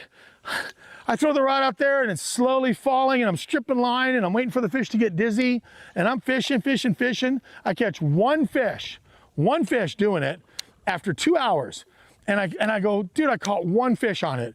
He goes, oh no, dude, it changed. Right after I saw you, they didn't want it anymore. They wanted a jig instead. So dude, they're on the jig bite now. They're on the 1/2 ounce brown and purple jig. And I'm like, dude, I spent 2 hours trying to make these fish dizzy with a 330 second out weight and a finesse worm, and you tell me right after you saw me they didn't want it anymore? He goes, yeah, they got off that bite and they went to a jig instead. Oh my gosh, keeping up with Aaron. I told Murray, and Murray goes, trying to keep up with Aaron, trying to practice with Aaron was impossible because he would literally try to help you. Aaron would try to help you, and still you couldn't keep up with how fast his mind was going. God, I should have gotten bit in one of these trees. I could throw a jig too, but that's a preference thing. I like a jig, but I like a Texas style a little better. I've had confidence. I've caught a lot of fish on this bait right here. So Corey, thanks for asking. I have a jig type bait. You know, I'm just not getting bit at all, but I also have this cool little thing that I might throw a little bit. Check that out. Sean says hot sauce and Ken Duke's favorite kind of fish. Hot sauce and what? Ken Duke's favorite kind of fish, Dumb ones. Ken Duke's favorite kind of fish. Tonight, Bass After Dark, you guys tune in. I might try to jump on. So this is a bait that came out of Del Rio, Texas. My buddy, Timmerno, made this thing. Lateral perch. There it is. If anybody wants to know what it was, nobody chimed in, the lateral perch. So this is a cool bait, and much like you asked about a jig, I'm gonna throw this thing. I mean, it looks just like a blue, and it's totally weedless. It's coming through there. Check it out. Comes through all that stuff. Lateral perch. Also says Aaron Martin is my spirit animal. SWC Florida says Okeechobee's dropping back in. Okeechobee back in the house. SWC. Thanks for joining us, buddy. I am trying to flip a few fish. Here at 1:30, we're gonna fish up to the ramp, and I'm gonna start the big motor and go out towards the mouth. And I'm just gonna keep this wood honest right here. All this flooded. Randy and Byron were constantly competing for Aaron's friendship. And is that Mickey Mouse or Pinocchio? What? Randy who? Randy and I were competing for Aaron's friendship. I don't know which Randy we're talking about. Oh, you do impression. Oh, Randy. No, dude, Aaron had when he got excited, his voice went high. Aaron's like, dude, what's happening? They're eating the thing. Aaron was so funny. I miss that guy. Sean says this is the second show you haven't listened to him throw that robo worm, buddy. Throw the robo worm? I just got a nibble right there. We got some here. Yeah. Jared Shelton says power tackle lateral perch. Power tackle lateral perch. That's exactly right. And it was Texas Rig Cinco. I have a Cinco tied on, but I'm flipping the willows though. I mean, I guess I'll give it a try. I'll throw it out there. Walmart says just grab that black spirit off your eBay. Did you just buy my Wolf? You just bought that off my eBay? I think that was listed. Yeah, I got those items listed off on eBay, so thanks for the business. I'm selling a bunch of stuff. I have like 30 items that are gonna sell tomorrow. They go off on my auction items. I had a 10-day auction because I was at ICAST. I just got bit right there. I had one fish. Felt like he grabbed it when I was pulling it up. Lateral perch. See it? See him? Yeah. Watch him get eaten. You see that? You see that grasshopper? Now he might make it back. If there's no bluegill, he'll make it all the way back. If there were bluegill, he gets smoked. What we have is we have like a grasshopper. All right, Sean, I'm gonna throw the worm for you. Well, that's a good question. I sold a bunch on eBay. I might list some more on Byron's Bunker. I think I have some more to list, but I don't know if they still sell the lateral. It's a power tackle lateral perch, and I don't know if they still have them on Tackle Warehouse or anywhere. Do they make them anymore? I guess I'll ask you guys. Do they have those on Tackle Warehouse or anything? I'll put some on Byron's Bunker. I had a whole bunch of them. Tim Renault gave me a bunch of them, and I love them, but I think they're discontinued. Pretty cool bait, huh? Look at that thing. This is a 3/4 ounce. It's a cool bait, and they give you extra bodies with it. So when he said jig, I thought, well, that's pretty good looking. And look, you just put it in there. That gets right down those trees. Come on. I got to catch a fish off them. I'm going to pick up that robo worm and cast it. I'm going to cast the Cinco, actually. I'll throw the Cinco in the shadows.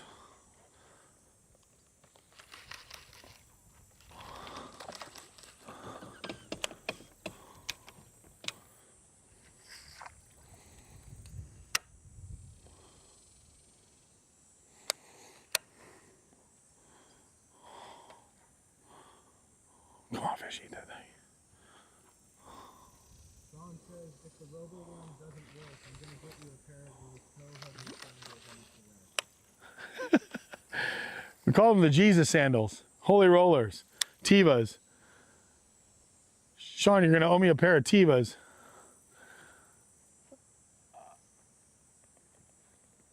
Power worm. I don't know if I have a power worm in the boat. I have a Cinco, but I don't know if I have a power worm. So I'm going to throw that Cinco up in that shade right there. See if there's a fish up underneath there. See how that tree is creating a shade pocket? Patrick? Yeah, I see it. Good bait, but stop making them. Well, guys, if you check out Byron's Bunker on eBay, I think tomorrow, I'm going to do some more auctions. I think by Friday, I'm going to put some of those on there. Those power tackle lateral perches. I'm fishing it right now. Maybe I shouldn't sell them after I catch this 8-pounder under this tree with it. Let's see. Sean, I don't know if I brought a power worm with me, but I'm going to throw the Cinco because that was not a bad idea. Where is that Cinco at? Actually, I'll throw the G-Rat. This is just like the power worm. This is okay, in honor of the power worm, rig Tedeki style. Nico rig, I should say.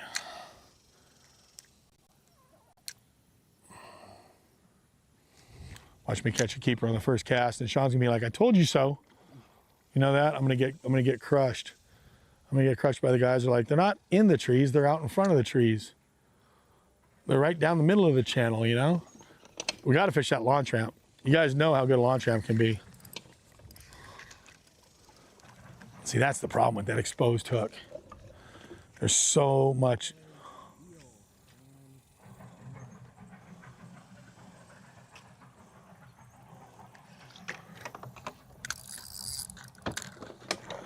This crazy shit. Watch out for snakes.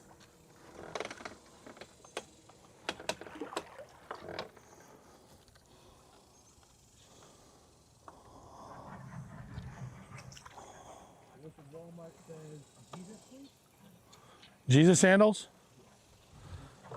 The Jesus sandals.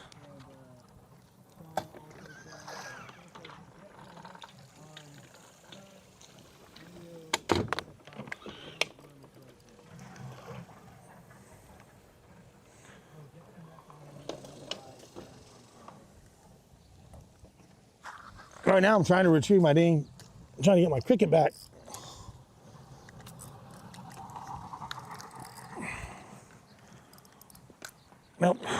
was gone.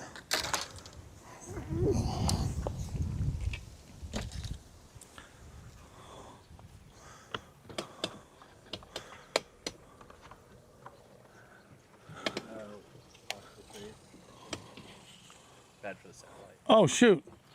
Sorry, forgot about that. Guys, I got to get out of the trees.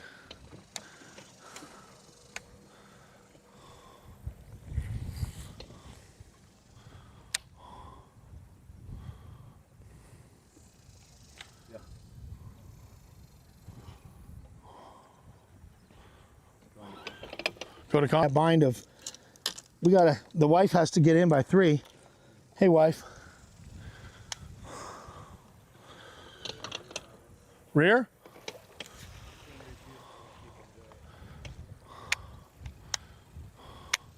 I'm gonna fish out to the, I know you guys have caught a lot of fish on launch ramps.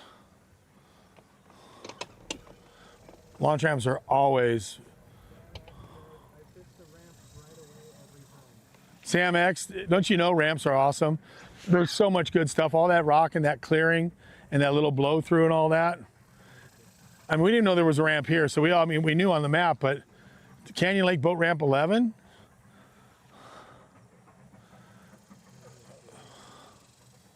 Are we clear or no? Yeah, we're good. Well, the big issue we're dealing with right now is just Camera heat? camera heat. Camera heat. Yeah, nothing we can do about turning down the sun. Yeah, guys, the camera heat is affecting us too. Shaw says that's a buzz bait place. I would have. Oh, go ahead. Sean says just break that off, put the EWG on there, and let's put the robo worm on there. Sean, I don't have a robo worm in the boat. Sean, I did not bring a robo worm with me. I'd have to go digging, and I only got 20 minutes left. I got to catch a fish real quick. If I do that, Sean, okay, here's the deal. Sean, next time, you tell me what to have tied on. Sean, I'm going to have it tied on before we start. So, Sean, you know my message. Reach me out. I know you're messaging me on Byron's Bunker all the time on eBay, my eBay site. Sean, you tell me exactly what you want tied on, and I'm going to have it tied on for the next live stream. And I'm going to call it the Sean rig. And I'm going to say, Sean, here we go. You know what I should do before we live stream? I should take some suggestions and I'll tie those on, so that way I'm not running out of time. Because right now I gotta throw this thing back there. All this dirty water. Come on, fish. I'm finessing now. Robert Nuremberg asks, Robert. have you ever fished Choke Canyon? Hopefully it can open back up. Robert, Choke Canyon. Biggest tournament fish I ever caught in a tournament anywhere, Choke Canyon. Over 13, like 13.6 off a bed, Choke Canyon. So yes, Choke Canyon was special to me. That was a twig, but I just about set the hook on it. That, is the wife taking bribes? Patrick, you can sell your don't leave at 3 o'clock. Don't leave them hanging, Hammer. Patrick, you're taking bribes not to leave because we want to stay out here. You guys want to stay out here and fish with me this afternoon. Patrick says next week he's going to link his PayPal so he doesn't make us leave, but he has to be back at the dock at 3. I still have to feed these guys. They don't do this for free. They need hamburgers. So these two guys work for hamburgers. It's a pretty easy deal we got going here. I give them water and I give them hamburgers. I swear to God, there's a fish back there. Guys, I'm going to take suggestions, Walmart. Jerusalem Jumpmans? I don't even know what some of the references are. You're so witty. And also Air Christ ones. Air Christ ones. Oh, you're talking about those the holy rollers, the Jesus sandals. He's talking about the Jesus sandals. Look at this guy.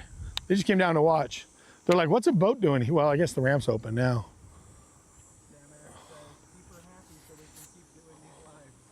I got to keep her happy. Patrick needs to stay happy. My girl Patrick needs to stay happy. So we keep doing these lives every Tuesday at 11 o'clock. And I'm going to take some of your suggestions and have them rigged up. So here's what I'm going to do. Sean and you guys, all of you guys that had these really cool suggestions, I'm going to be like, I'm just going to rig it up ahead of time. So when you say, Byron, throw it, I'll have it like in the ready. It'll be like a golf club. It'll be one of my in the bag. I can't believe I can't get bit back there. I mean, I know I'm not seeing any bluegill and stuff, but come on. Like this is just throwing that Ica back there, and that water's clear back there, and it's all backwater, and it's just beautiful. And I'm gonna pull one out of there. Like, you know when you know there's just a spot that looks like it has to have a fish? This is that spot. I come in here to the ramp. The ramp's muddy water. Right back there, the water is actually clearer back there in all that flooded stuff. Okay, I appreciate that. Aaron is my spirit animal. I'm gonna make you put on a Martin's rig. I will have a Martin rig. Sean, I will have an Aaron Martin's in honor of my dear friendship and lifelong, you know, well, since he was in high school. We've known him since he was in high school. Relationship with him. We're gonna have an Aaron Martin's rig tied on, and I'll have it tied on. So you tell me what pound test, what size weight, everything, and I'm gonna do it, Sean. You're gonna have the Aaron Martin spirit animal rig ready to go. All right. Sam says, Sean drives or they go back. Either way, just super happy. Robert Nuremberg says, Spring Branch store, 281 and 311. Yeah, I'll tell you what, the Brookshires right here at Canyon Lake, guys, those are pretty good hamburgers, right, Patrick? Oh, yeah. We're gonna stop there and get hamburgers on the way out. Oh. Oh, man, this is what happens when you have 14 rods on the deck, some of which I didn't even use today. Sean says, send me a pin. I'll DoorDash some snacks and medical access. You guys are awesome. I am loving the crowd. I love you guys, man. The audience, Sean and you guys, ice packs, have them delivered to boat ramp 11 on Canyon Lake, and the ice packs come right down here along with DoorDash. So we give them the pin. Next thing they go, hey, guys, turn around and go back to ramp 11. There's a pizza waiting for you and some ice packs. That would be so cool on Starlink. That'd be a new freaking high, wouldn't it? Yeah. If somebody watching actually ordered food and ice packs delivered to ramp 11. Come on, baby, let's go. I mean, I gotta get to work. I gotta put my kill stick. I'm gonna throw the bluegill. I know this is the deal. Come on, prove it. Prove it, Byron, prove it to him.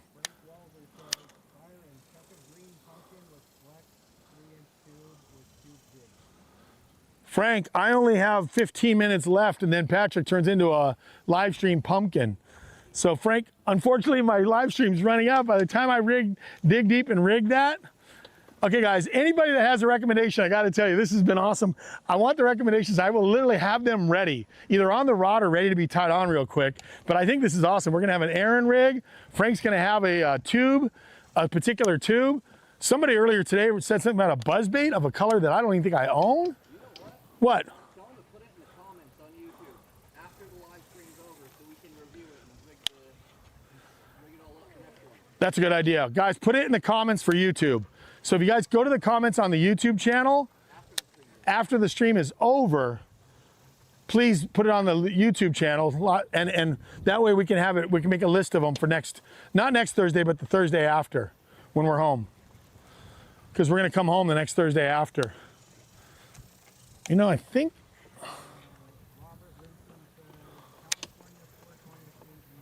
California 420 Sweet Beaver is right. Patrick, yeah, they had great names for it. Trixie, Dirty Sanchez, Vixen, Pit Boss. The Pit Boss was good. The Vixen, the Skinny Dipper. Remember the Skinny Dipper, everybody? That was the topwater weedless worm thing.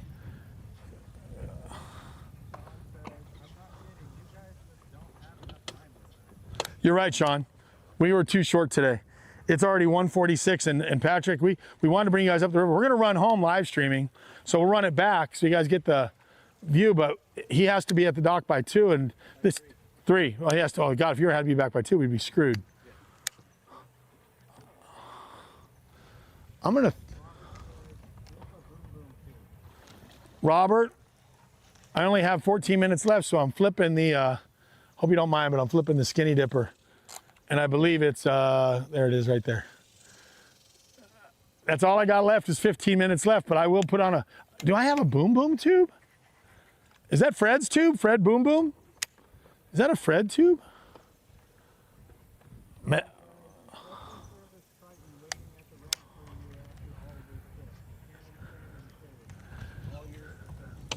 Oh, that's awesome. Guys, we're going to be in California live streaming next week. Hopefully I can do it with Oliver. If not, then we'll just do it when we go out with Steve Oliver. But God, I cannot believe I can't get bit. I'm putting that bait right in their houses, man. I don't see bluegill up here or nothing. Well, I mean, but this is a river system. They got to be around here somewhere. They're in this river. I mean, the only problem is there's how many bass are in this river and how much water do they have to hide in now. But this is kind of frustrating because I am right in the super juice of like flipping stuff right here. And I'm not even seeing bluegill. That's what the frustrating thing, everybody, is that I don't see a lot of life up here. Like I really, really want to see bluegill in these willows. I want to see life around these willows. I don't hear any life. I don't see any life. You know? Reaction Innovations. Yep, Reaction Innovations, Andre Moore. This is the Sweet Beaver. Same exact bait that I pulled a top 12 finish on at Grand Lake, Oklahoma. Flipping willows just like this.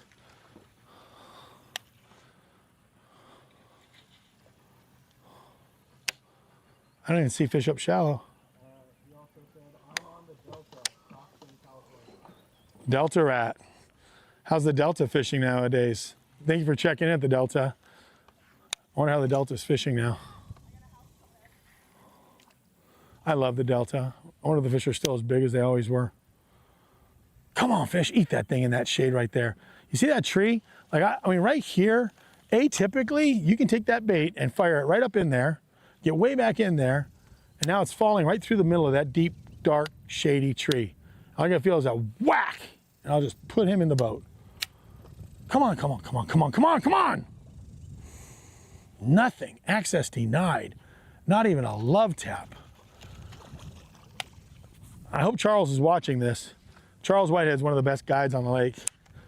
And he told me, I told him I was coming up here today just to fish.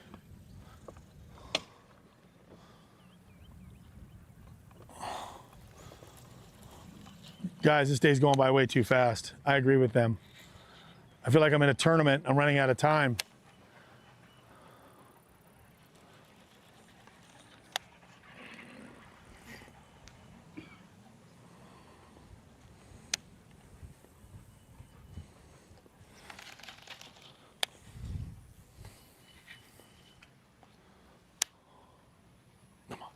Come on. Eat that thing. Come on, come on, come on, come on, come on. Come on.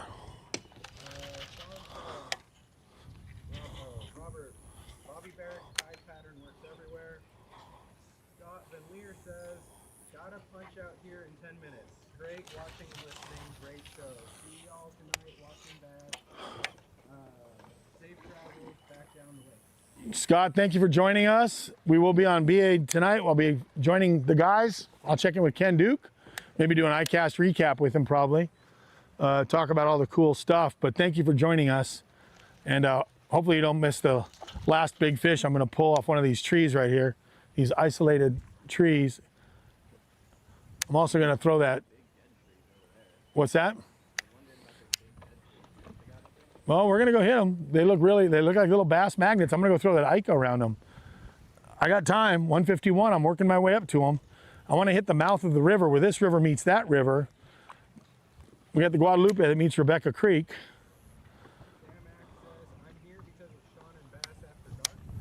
Sean is awesome. I wanna thank Sean. He's been a great ambassador to this. Again, Sean, thank you. We will put together an Aaron Martin's rig, but Sean has been like a great ambassador to Fish Tales H2O. And Bass After Dark, he's one of the fan favorites, or he's kind of the OG. He's a Bass After Dark OG. If Bass After Dark podcast tonight with Ken Duke, Brian the Carpenter, BTC, Brian the Carpenter, and I'm gonna try to get on it. Guys, I know you think I'm crazy. I gotta do it. I'm gonna take a spinnerbait. I'm gonna cover it in a little bit of water right now. I'm gonna throw a blade around here and just see if, no one suggested a blade, but woohoo! Sam, thanks for enjoying our first live. Don't throw a rod in the water, Byron. Guys, we do this every Thursday, and I hope you guys enjoy it. We're gonna be, we're in Canyon Lake, and the water came up crazy. crazy. 20, 25, 30 feet. We don't even know. I'm guessing it's 30. I'm gonna take that blade and just fish that blade around these. Maybe if they're just sitting off of it, looking at it, they're kind of off they'll make a little run for the blade. Plus we got wind.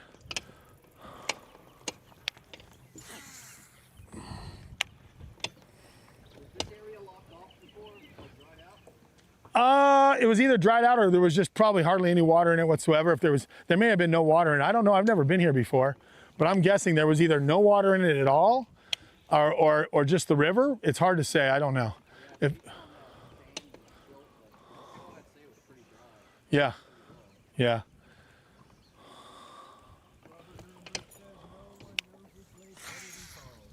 That's a fact. Charles, he was a guest of ours on an early podcast. We need to get him on again, but if you guys aren't familiar with Barefoot Fishing Charters, he does a great job. Barefoot Fishing Charters, Charles Whitehead, he does know the lake better than anybody. He came up here yesterday with his family in his bay boat just to go exploring.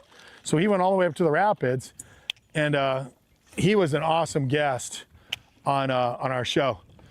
And I'd like to get him on again, but I don't think he wants to fish the lake right now this high, because it's like a whole reset. Everything you've ever known is out the window, basically. It would be a fun show to break the lake down with him. Now that we've switched over to reel casting, we should do some upper You know, that's probably a good idea. He was live streaming yesterday, but just in his bay boat on his phone. So what I'm doing right now, guys, is I'm just kind of picking up that windy bank since we have wind. And I just want to see, I'm going to cover water real quick, looking for a fish to see if there's anything kind of patrolling those. You know, I tried flipping it. Let's see if they'll eat a freaking blade. The watercolor's perfect. The wind is perfect. That breeze is great. I mean, it's a really good little situation for a blade bite right here.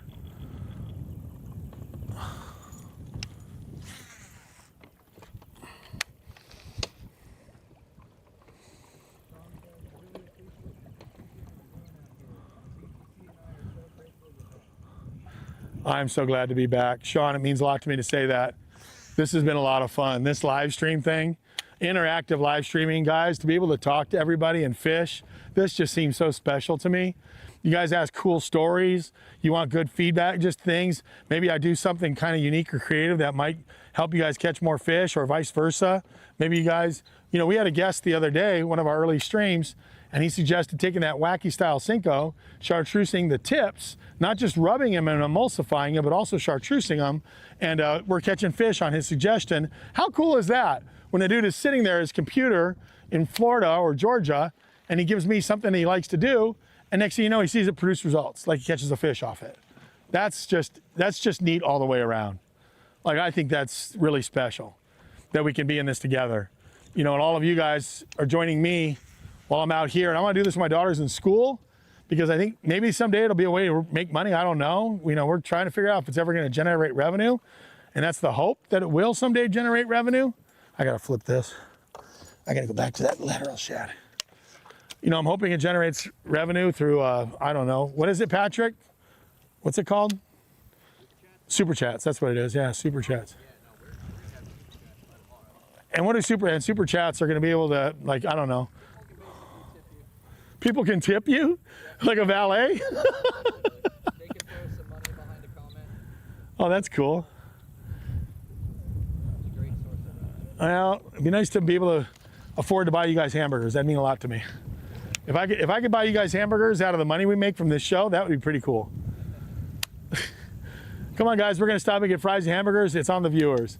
They gave us a $20 tip, and we get to go eat today at Brookshire's. Do you guys have time to stop for hamburgers or no? If I'll go, I won't go so fast I blow the Starlink off the boat, but I'll try not to blow the Starlink off the boat. This wind is so, wow, it's a lifesaver. Lateral shad, baby. Come on, lateral shad, do your business. Get back up in there. Look at that shit. God, man. Come on, eat that thing. Eat it. Come on. What? What's happening? Okay, we'll just run it short. It's fine. What happened? Nothing. We're just managing cameras. I just wanted to give a chance to get up here and detail in this area. I mean, I'm flipping juice right here, baby. This is juice. Right up against the bank. These fish have nowhere to be but in it. These fish have to be in this stuff. I'm telling you, man, I'm getting that stuff. I'll pull them out. Just give me a bite. I'll get them out. I'll go in after them if I have to. Come on, come on, come on, come on. We were live streaming yesterday. Oh yeah, we're on cameras. That's right. What's that? Rear gets lots of good wind. It's up high. Rear gets what? Lots of good wind. Oh yeah. Are the other cameras just overheating? Yeah, they're giving heat warnings left and right. Really? Yeah.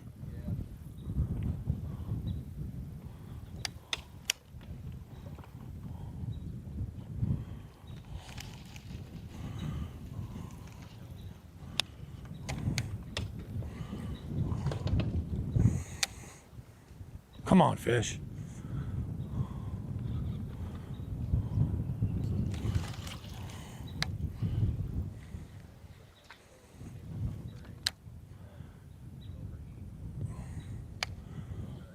You're overheated on the camera? The pocket cam is giving warnings saying that it's overheating, can't operate. Not a lot we can do about the sun. Well, guys, it'll be a lot better in the fall, both the fishing and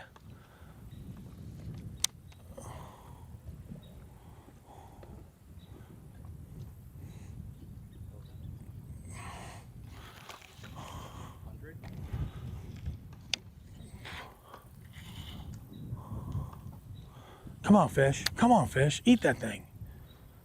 Gosh, you get bit right there. Hardwood, meeting that stuff. I mean, that's like a brilliant spot right there. Come on, come on, come on, come on, come on.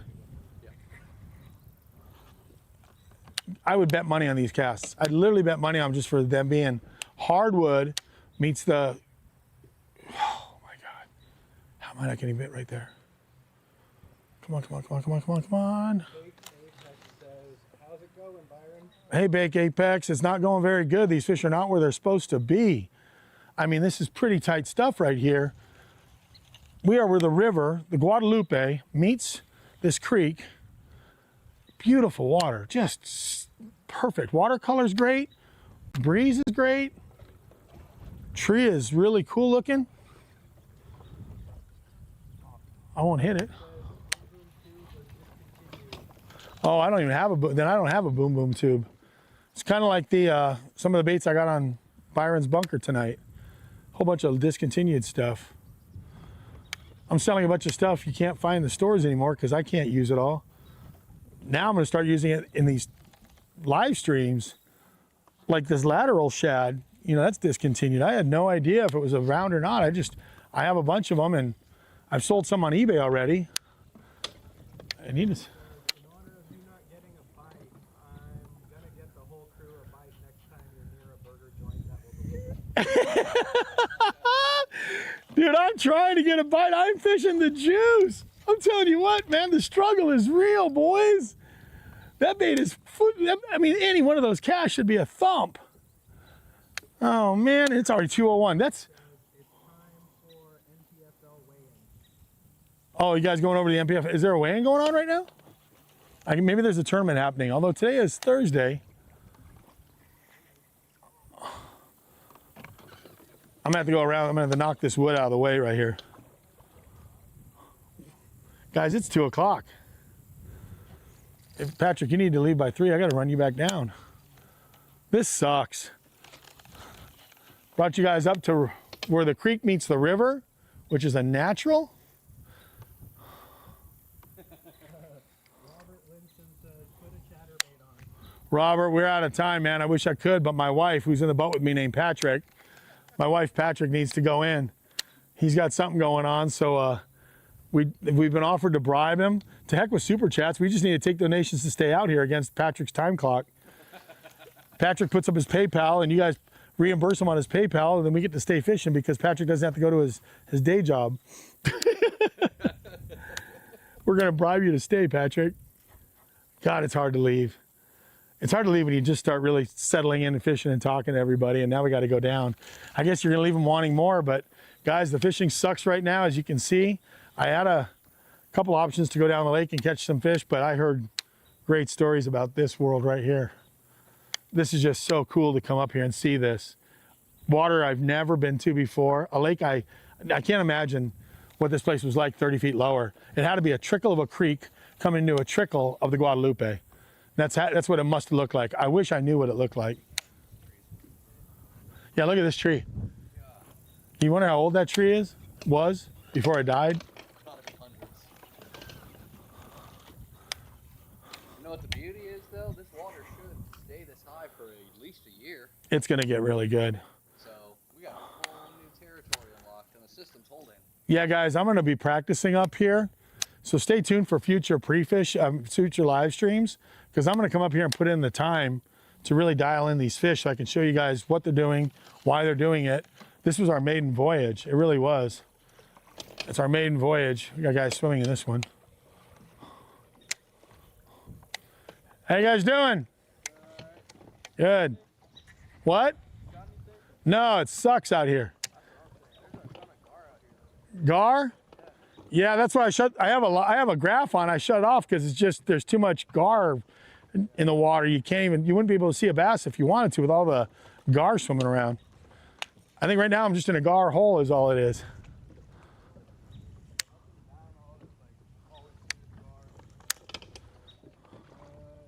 Corey Chandler says, please flip standing timber ahead on the left. You got it, Corey Chandler. Corey Chandler said, please flip standing timber ahead on the left. So I'm gonna do that. Corey, for you, you got it.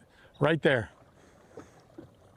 And Corey, if we get on them, full credit to Corey for putting us on the fish. You ready for this? We don't have any more time. I'm not gonna go that way. I'll go the standing timber and I'll flip it. What's that?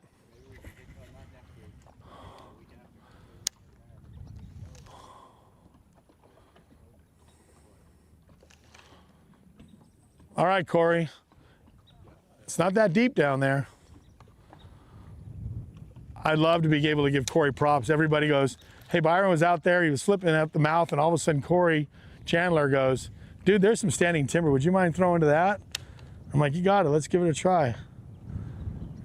And there is no reason why they wouldn't be in that standing timber. Those fish love that stuff sometimes. So I am totally on board with flipping this. I mean, that's a big, there's a massive root system down there.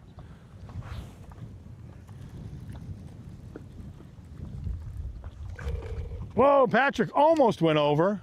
Dude, I saw it. We just about lost my wife. Guys, we just about lost my wife, Patrick, to the standing timber.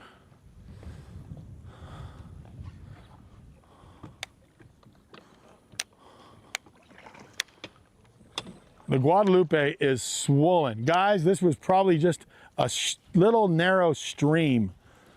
Last week, if I would have come up here before I cast, I would not have been able to get up here. And I'm gonna hit that standing timber right there, Corey. I just saw this little mat right here. Look at this little mat of, why would a fish not be living? Guys, any of you, there's a mat right there. There's a little cutback. I can put that little thing right in there. Driftwood, little driftwood, freaking dark corner of the river.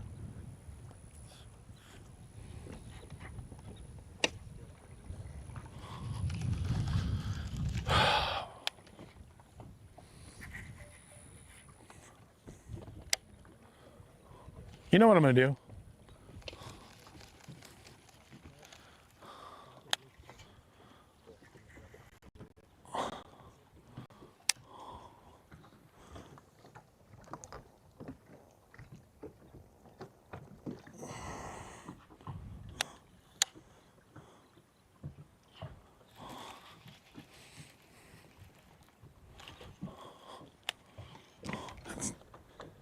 That standing timber is in 18 foot of water. My gosh. Guys, that standing timber is in over 20 foot of water. Spinnerbait time. Hammer time! Where's my spinnerbait? It's under your legs. Get out of my way, honey. Everybody thinks you're my wife now. That's pretty funny.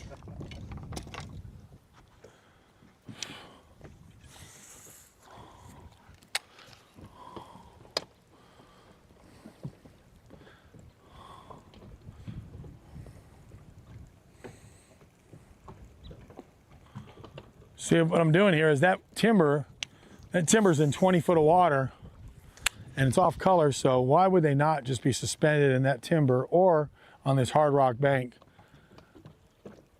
Why not? Why not? It's effective. They could be sitting right in that timber, right there. Just come out of that deep timber right there.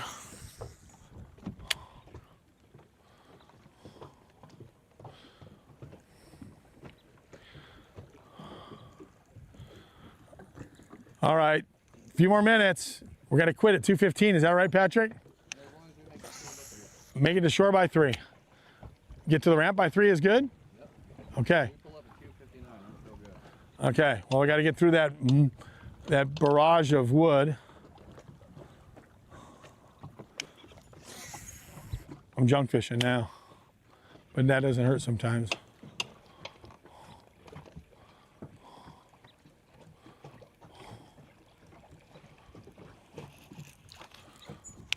See this right here? You just take that blade and your bite's going to come right underneath that flotilla of stuff right there. It should come out and grab it right there. Like this stuff right here is perfect. It's got that little bit of sawdust kind of stuff going on, which creates little pockets of shade, which is really cool.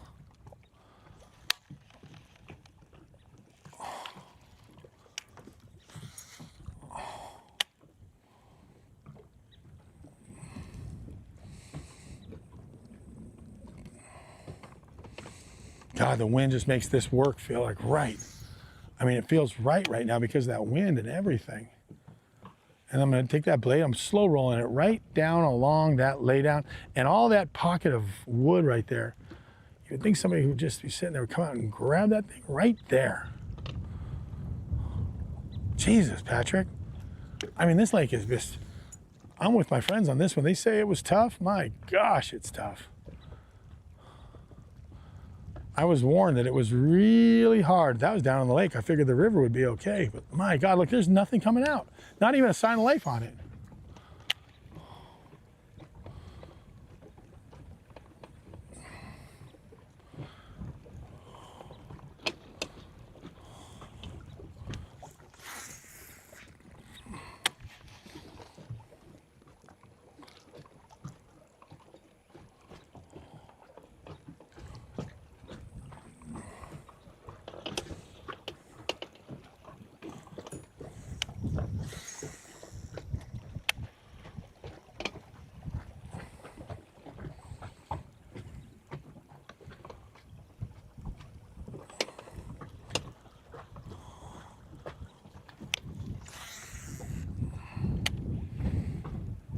Tired of this lake beating me. It's so hard when this lake is in the summer pattern.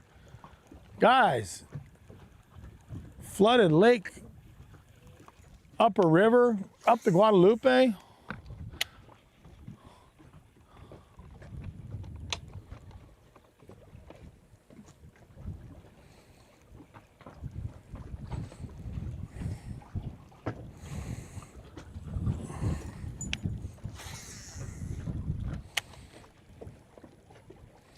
All right, let's run back.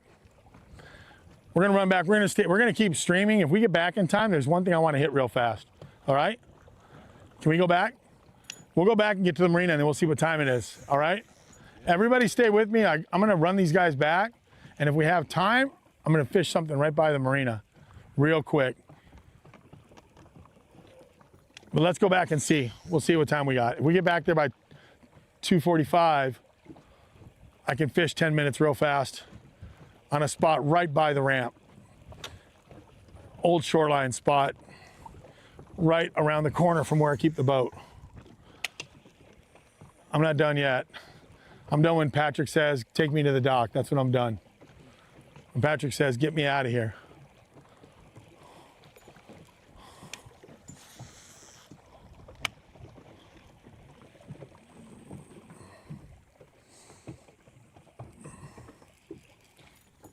I mean, not a bite, guys, not a bite.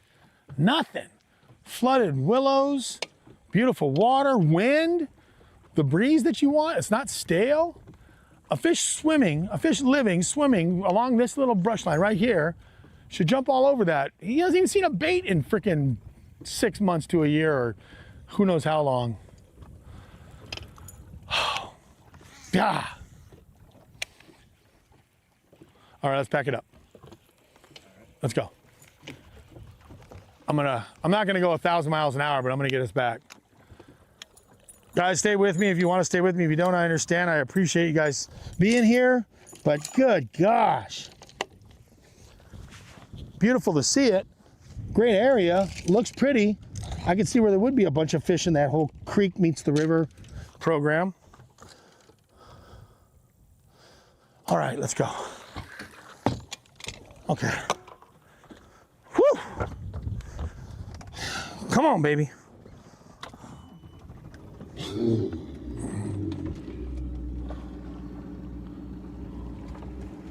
Try not to hit anything going back down, Byron.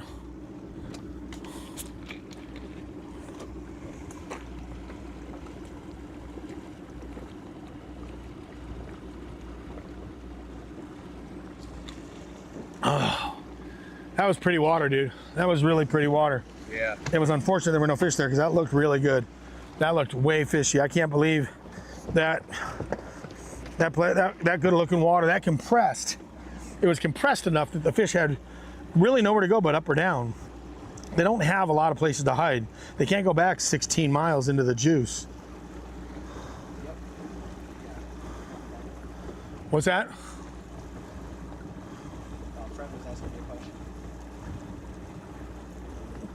All right, guys, we're gonna run down, guys. Everybody, I got I got a flooded Guadalupe River, and I gotta dodge, guys. I gotta dodge this wood that you see. Now, like I said, when you see it thick, back off and let your prop sit low. Don't try to run over it. Let it hit about midship, like this right here. I don't have a hot foot, so I can stay up high. I hate hot foots. I can look for the floaters, and I can see the underwater ones too. I can get a feel for what's there, and I can even stand up and run.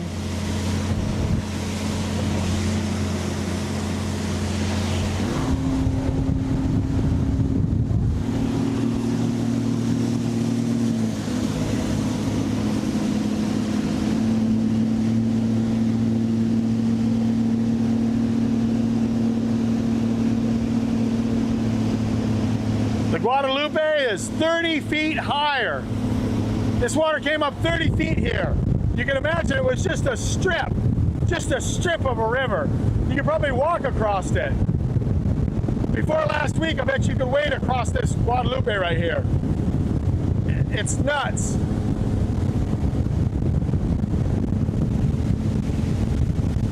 These people in these houses, when I was up here looking at watercolor, these people in these houses were looking down the patio like they were surprised to see a boat in their backyard for the first time. A lot of people aren't coming up here because they got to go through that wood flotilla down in the lake where all the wood washed down. So a lot of people aren't even making the run up here just because they don't want to. That wood yesterday was like literally all the way across and solid.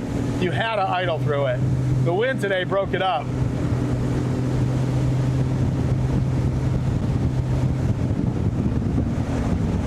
I'm going straight back to the marina, and if I have a second, did we lose the towel?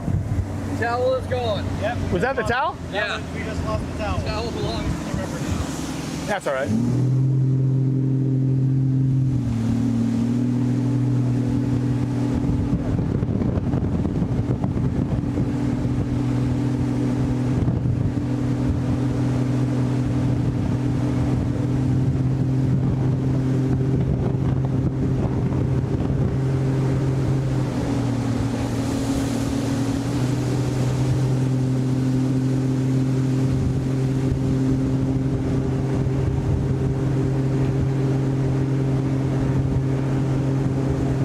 You can imagine all the fish that must be up here.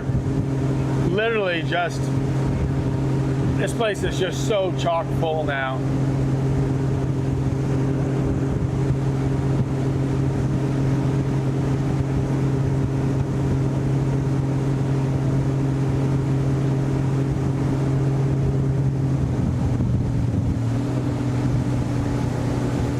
This is where the pucker factor comes in. I mean, look what I have to do here. I have to run. I know I'm running through big, giant trees right here. Big trees underneath the water, and you just hope you don't clip the top of one of them. But I have to follow the channel. That's all flat shallow on the left. And I gotta kind of come through this area right here without clipping one of those big oak tree tops.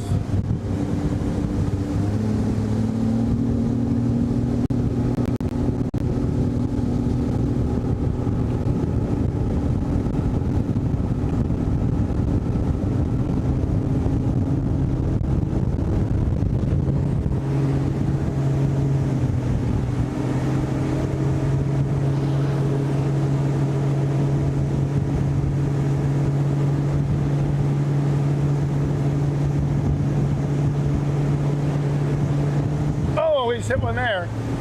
Felt that one. Atta baby. Drive it like you stole it.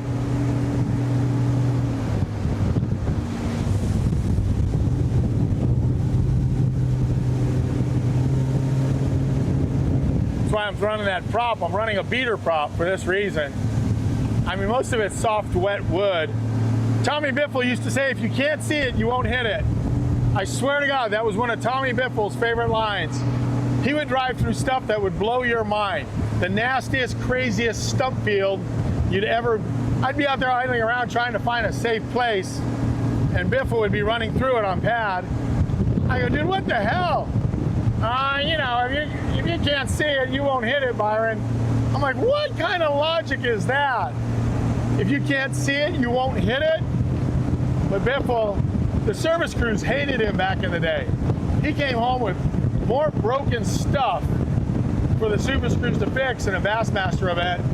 Because in the Bassmaster events you have a service crew there to help you out. Well, hell, he'd blow up a lower unit, hit stuff, and you know, no questions asked, they'd keep you on the water. So if you'd shredded your lower unit off and you clipped it right off on a stump, the good old days, they would just replace it because you were a Bassmaster guy in those tournaments. And Tommy Biffle took full advantage of the service crews. Full advantage of the service crews over there.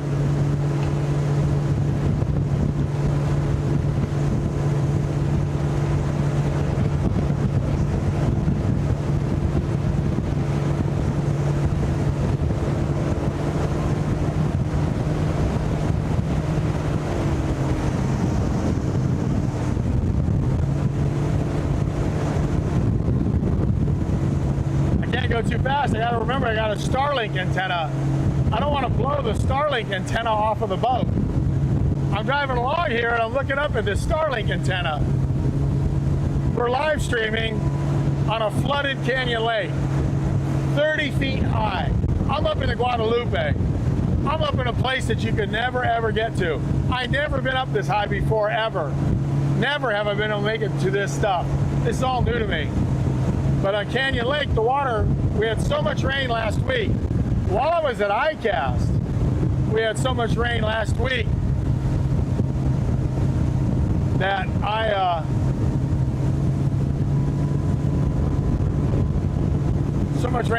I decided to come out here and try a brand new lake. A lake that has come up 30 feet, if you can imagine what that does to a lake. All my waypoints are 30 feet or lower, which makes them basically irrelevant. The grass lines are gone, the grass clumps are gone, everything's gone. I mean, that's all just history now. I'm going back. Oh, there's some right there. Watch out for that one. Bring it back. That's a good one.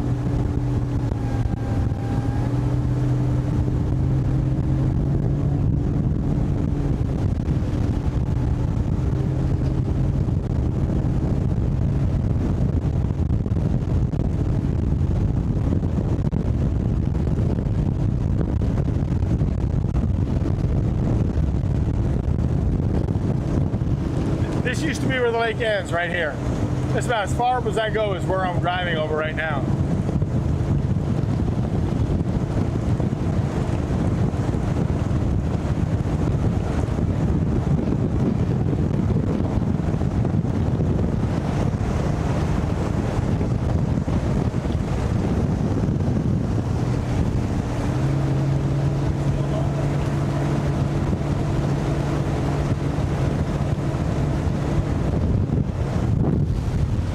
we go.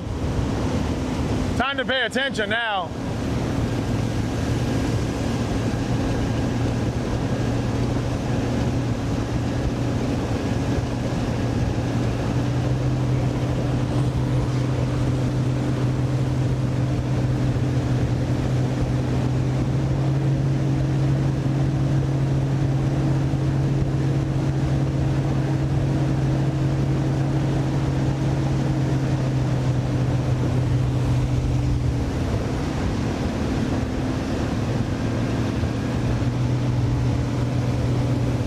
There's a chair. Anybody need a chair? Perfectly good lawn chair.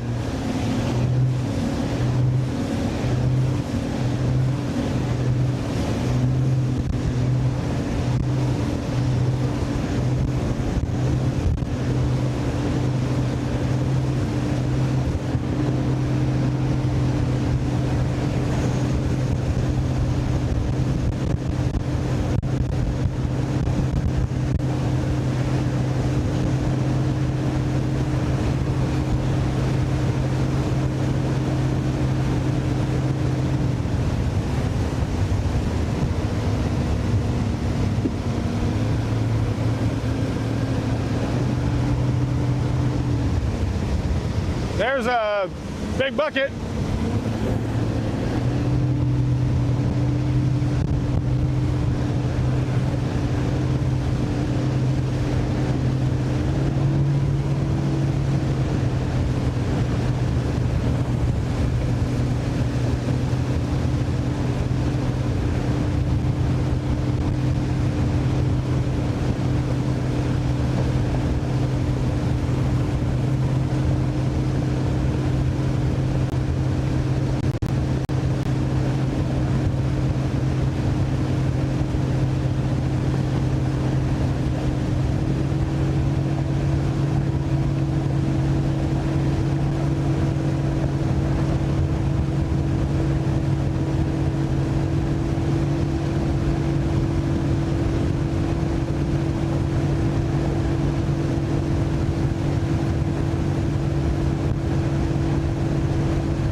Oh shit! Woo! That looked close.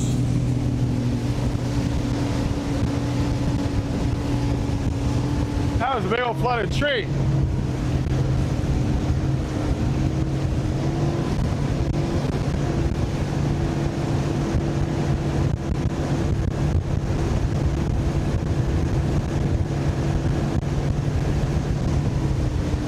Here comes the nastiness.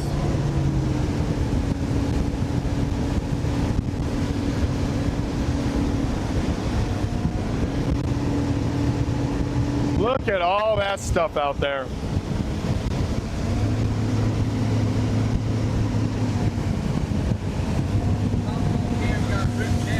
What? Don't worry about it, it's not sitting there. Front rear.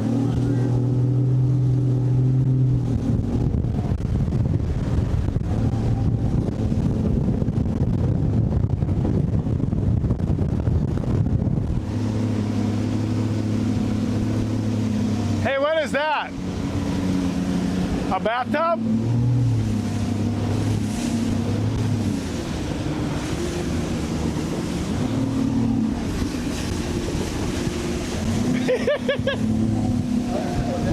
Look at this stuff. What? I think that was a cabinet. Yeah, I think so. Was it someone's cabinet?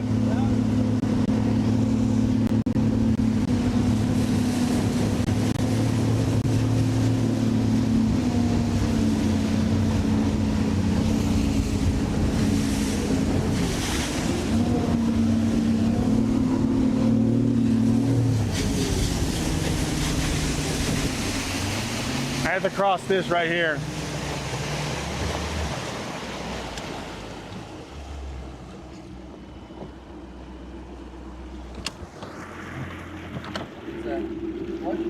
Yeah, flush it out.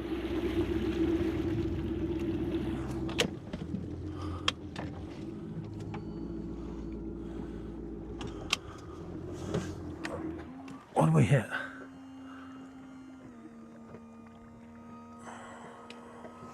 We got a stick on there? Did just fell off. It fell off? Yeah, well now it's pinned under again. There you go. You're good. You're good. You get off? Yeah, it's off.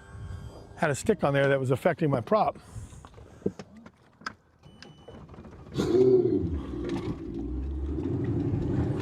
Yeah, we had a stick that sucked up the power for a second.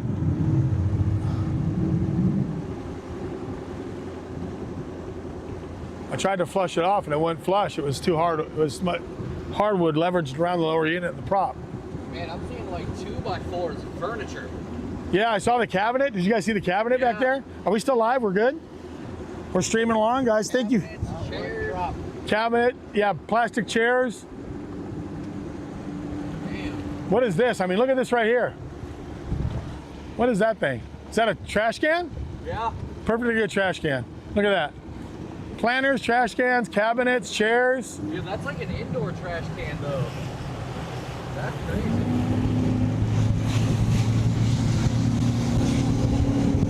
So what I'm gonna do is I'm gonna back it off. I'm gonna drive it just like this. And that protects the prop and the lower unit. They're down deep enough in this open water that most of your stuff is floating. So you can get by. Best way for you to do this is to chop this stuff up by staying, let it hit midship with your trim. Weigh-in question earlier. Patricia says one just weighed in at 20 pounds. What's that? To the weigh-in question earlier, Patricia says Rick Lund just weighed in at 20 pounds. Did he really? Yep. Rick Lund just weighed in 20 pounds? That's awesome. MPFL is going on and my buddy Rick just weighed 20 pounds. That is 85 years old. Hold on, Patricia, I'm headed straight for a big log. A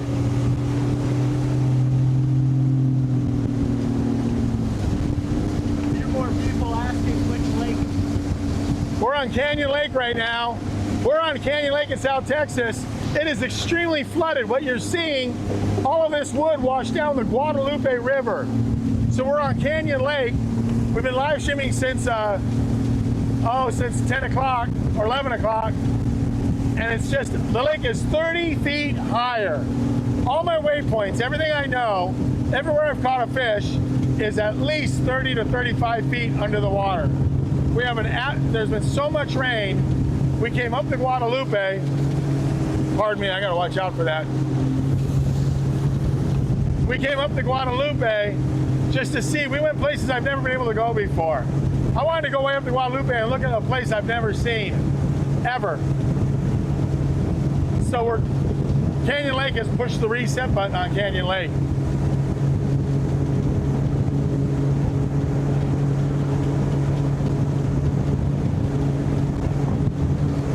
Right now I'm just dodging wood. But we're on Canyon Lake live streaming. I want to thank everybody for joining. We've been out here since 11. We do this every Thursday. Every Thursday we're live streaming, interactive. So if you guys ask a question, I'll be able to answer it, make a suggestion. I'm going to be tying some of your suggestion baits on for next time. We're going to have an Aaron Martin's rod tied on in memory of Aaron. I'm going to have a robo-worm with a Texas-style robo-worm for my boy Aaron. So we're all in this together. We got like a community, a group of us. Those of you that are watching me, we're all kind of doing this together. And we got a little bit of time. So I'm going to run back past the marina before Patrick has to go in.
on, I'll slow down up here. Yeah, we lost all cameras. They can't keep up. Okay, hold on. I'll slow down. What? Want to go to pocket? Can we do pocket? Okay, go.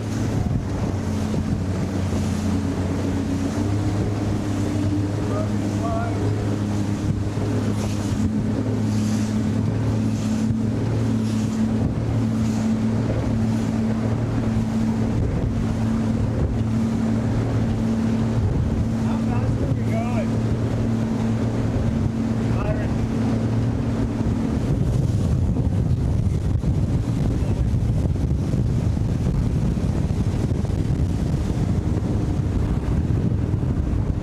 How fast are we going? Right now? Oh, we're doing 24 right now. I didn't check our overall speed though. Well, we were doing 20. We're at 20. Now we're at 6, but we probably were up around 45 or 50. Why? Did we learn something?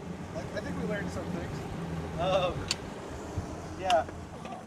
Pocket does look good. Pocket looks good. You want me to fish for just a second? Go ahead. I'm listening. Good angle. What? Fred was saying good angle on the pocket. And yeah, Byron was saying we were going up to 50. Was it too fast? Was that too fast?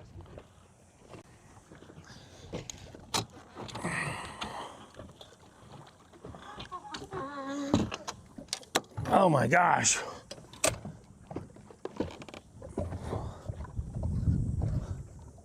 Holy crap.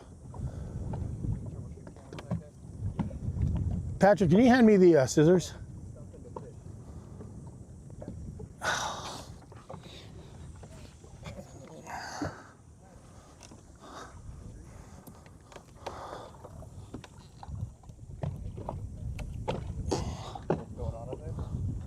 Well, look, I got all this. I sucked up some braid, somebody's braid somewhere along the line. I sucked up. I got a whole bunch of braid in my prop. That's so bad. So somebody was fishing. I'm gonna have to literally take that apart.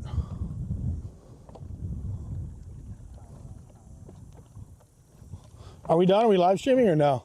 We're still live. Are we? Well, I'm gonna see if my trolling motor will still work. It's amazing it's still working. Guys, that was fun. All right, what do we got? 14 foot.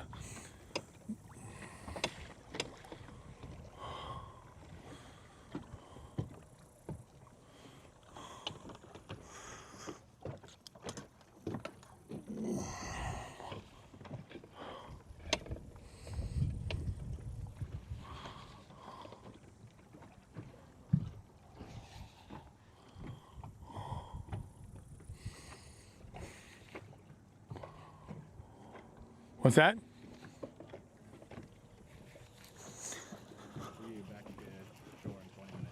Yeah. Yeah, I'll get you back in 20 minutes, right?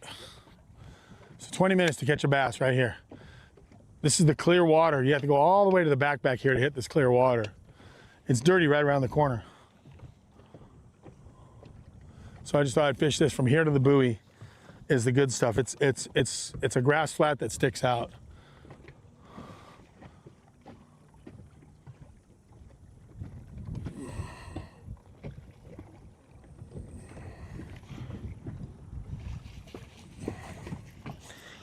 Guys, if you're just joining me, or if you've been involved, we've been live streaming Canyon Lake. It is up 30 foot. It's flooded. I am ignoring all that shallow stuff because time and time again, they were proving that they're not there. So I'm coming back out to pretty much the old shoreline, even a little bit above the old shoreline, but 15 to 18 foot of water just off the bank.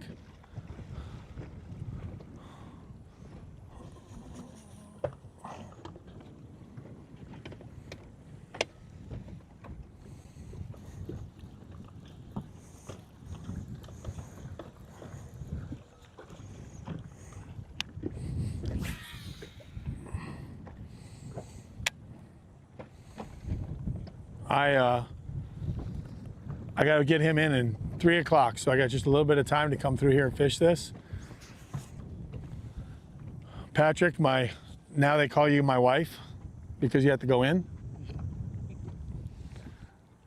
Right now, if you guys are commenting, Will's working on, we just drove all the way down from the Guadalupe, so Will's working on the Starlink and the cameras in the back. Did we lose cameras? Yeah. We didn't lose them like they fell in the water, did they? No. They're frozen. Combination of heat and extremely high frame rate. Oh, really? Yeah, it was just all that and satellites trying to keep up. Change hands with different satellites out in space going that fast is difficult. So is it better we don't do that on the future live streams? We don't make the big run? Probably not like floor it like that. I wanted to get in here to get you home. The audience wanted you to stay. Let me fish a little bit. Let me come back out here to the main lake and just fish this outside stuff. Guys, I'm just fishing the outside. I'm only fishing this because of the watercolor. What brought me in here was I noticed how beautiful this water was. When I popped my head in here, I was like, this is just pretty water. Like, this is the kind of water canyon bass like. Colin said you were antiquing at 30 miles an hour. Really? We were antiquing? We were looking through it all. Oh, we're antiquing. Yeah, we're antiquing. Oh, there's a cabinet. Oh, does anybody want to... All the stuff that washed down the Guadalupe, we were antiquing at 30 on the boat. Sean. Byron, we can make runs, by the way. We just need better runs. Hey, I got to thank Sean. Big shout out. I just looked on my phone. He went on Byron's bunker and bought one of my swim baits I had listed. One of my big glide baits. So thank you, Sean, for supporting Byron's bunker on eBay. I think I have 30 auction items that go off tomorrow night. I have like 30 items, and I'm gonna post another 30 or 40 before I leave for California. I'm doing 10-day auctions now because it's the summertime and I don't have time to get back from my trips. I've been doing 10-day auctions instead of 7, in case anybody's wondering, because I go to ICAST and then I go to California with my daughter to see my mom. So I'm doing a 10-day auction instead of 7, but those 10-day auctions end tomorrow. So tomorrow I have like 30 items tomorrow that end. If you haven't looked at Byron's bunker on eBay, I'm just selling all my old fishing tackle like this. I'm gonna put that lateral perch. I'm gonna put that bait right there. See the bluegill? That's the discontinued. Danny is asking Check it out. if you're catching them. Danny, no. Danny, no, I'm not catching them. Danny, leave me alone. Danny, this place sucks. I went way up the river and it was horrible, Danny. Thanks for coming back. We got 15 minutes left, so I came to the back here. But Danny, it has been brutal today. I went way up the river, Danny, and I was flipping where the Guadalupe meets the Roxanne, where the launch ramp is up there, and it's beautiful water, and I never even saw a bluegill, and I never got a bite. This has been a miserable. Robert Nuremberg said there's a big roadbed up in front of you. Robert knows this lake as good as Charles Whitehead. Robert, you're juiced, man. You know about that roadbed that comes right across and goes out there? Even when the water's low, that roadbed was pretty cool. You could follow the grass line through the roadbed. So Robert is not wrong. Guys, Robert might be someone worth talking to. Robert, you need to just tell me where the fish are once you get out here. I can tell you right now, it is fishing so tough. And guys were telling me it is fishing so tough. All this flooded water, I can go up there and flip those willows, and they're not there yet. So I'm just kind of fishing. I'm kind of spending the last few minutes fishing 12 to 15 foot of water out here in front of all the high water. Kind of, all I like most about this place right here is the watercolor. A bite would be nice. And then Patrick, we got to go in. I got to catch one fish, I'll take you in. If I did that, you'd probably be late for everything.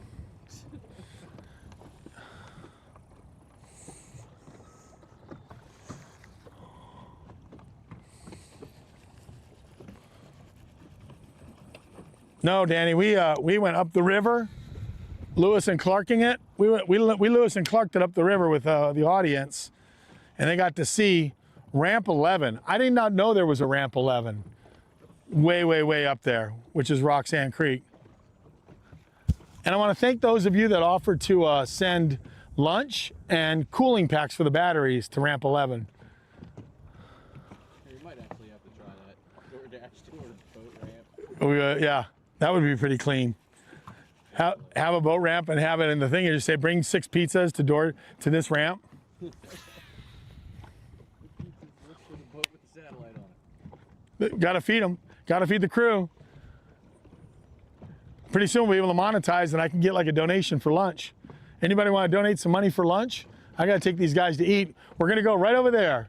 By the way, that right there is the supermarket that we're going to that has the good hamburgers. Oh, yeah, Good hamburgers. God, they are. My buddy Leonard tipped me off to that one.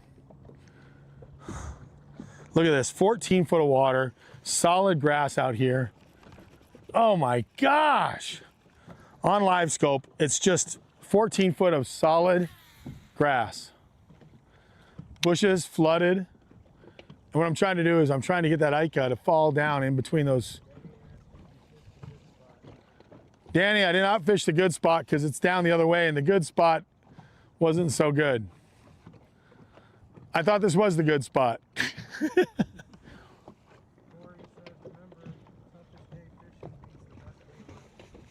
Corey, you're right.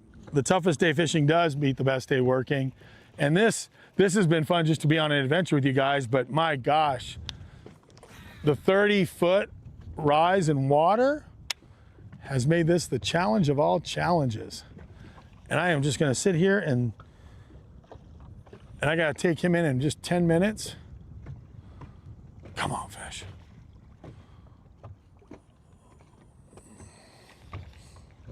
No, we ran up the river, Danny. We did not go down lake, we went up the river. I was all interested in seeing how that river bite would be, the flipping bite especially, because those willows up there look really good.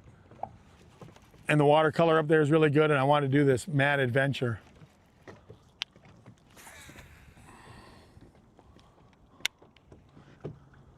Hey, I just saw something. I gotta try this. All right, guys, you're gonna think I'm crazy. I just saw some small fish bust on bait. That was a small baby bass that came up on bait. Where is it? Where is it? There she is. I knew I had her on for a reason. Lunker plunker. Don't threaten me with a good time in the lunker plunker. Let's go to work, boys. Lunker plunker, baby. Midday. I just saw a bass come up on bait. So that's why I'm doing this. I did. I saw a bass. Oh, turn the clicker off on the Revo.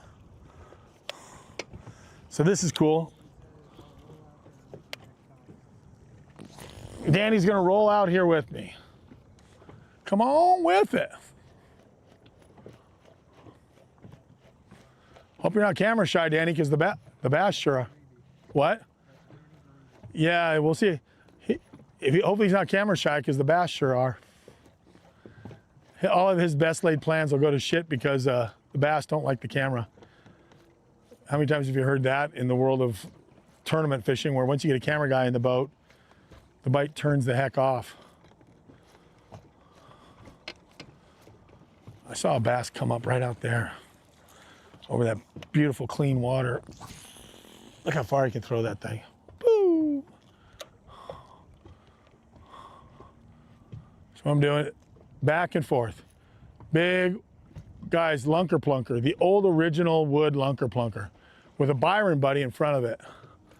But I just saw a fish come up and blast. So I thought, well, maybe there's a couple little ones out here just chasing bait and there's a big one behind them.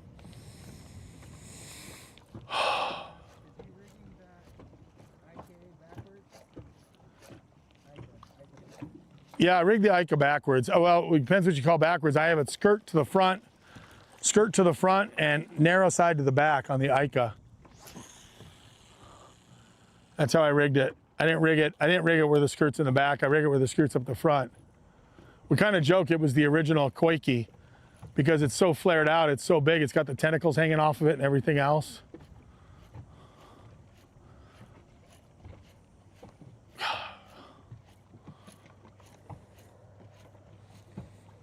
Come on, I saw some fish, even some birds dive up there.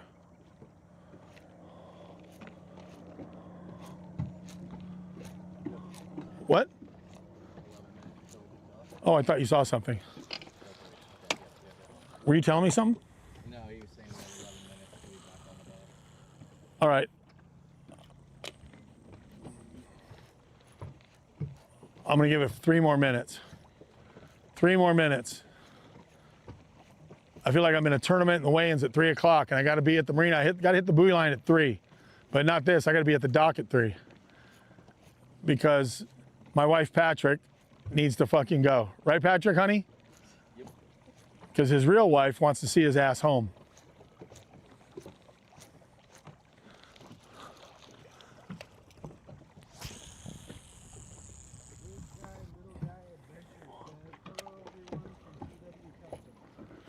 CW Customs. Hello, big guy, little guy adventures. Thanks for joining. I know it's late to the party, but we're on Canyon Lake, a flooded Canyon Lake. It's been a horrible day of fishing, which I was warned it probably would be by the people that came out here before me. I didn't go to the one spot Danny swore that they'd be at, but then again, can't go to all the places. Oh, there's a follower. One just came up behind it. Oh, he was right on it. Wow, the first sign of life. An actual follower on the plunker, but he didn't eat it. I'm surprised he didn't eat the front runner. The Byron Buddy. I got the Byron Buddy in front of it. A lot of times they'll smoke that thing. All right, 251. 255, we go in, so I have you at the dock at 3, Patrick. Yeah. You can jump out and go, and I got a whole bunch of boat stuff I gotta do. I'm gonna have to fix this boat. You gotta go. Will, you probably gotta go too, and I'm gonna sit there and put all this stuff away. Drink a cold energy drink, which by the way, I got one for you guys too if you want a cold energy drink. What do you think? No, I still got coffee and we're done. You got a coffee? Hey, we still have some of those donuts too. If anybody wants a gut bomb.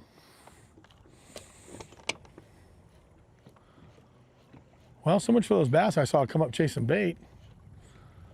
They gave me hope that there was some schooling fish in the middle of this bay. All right.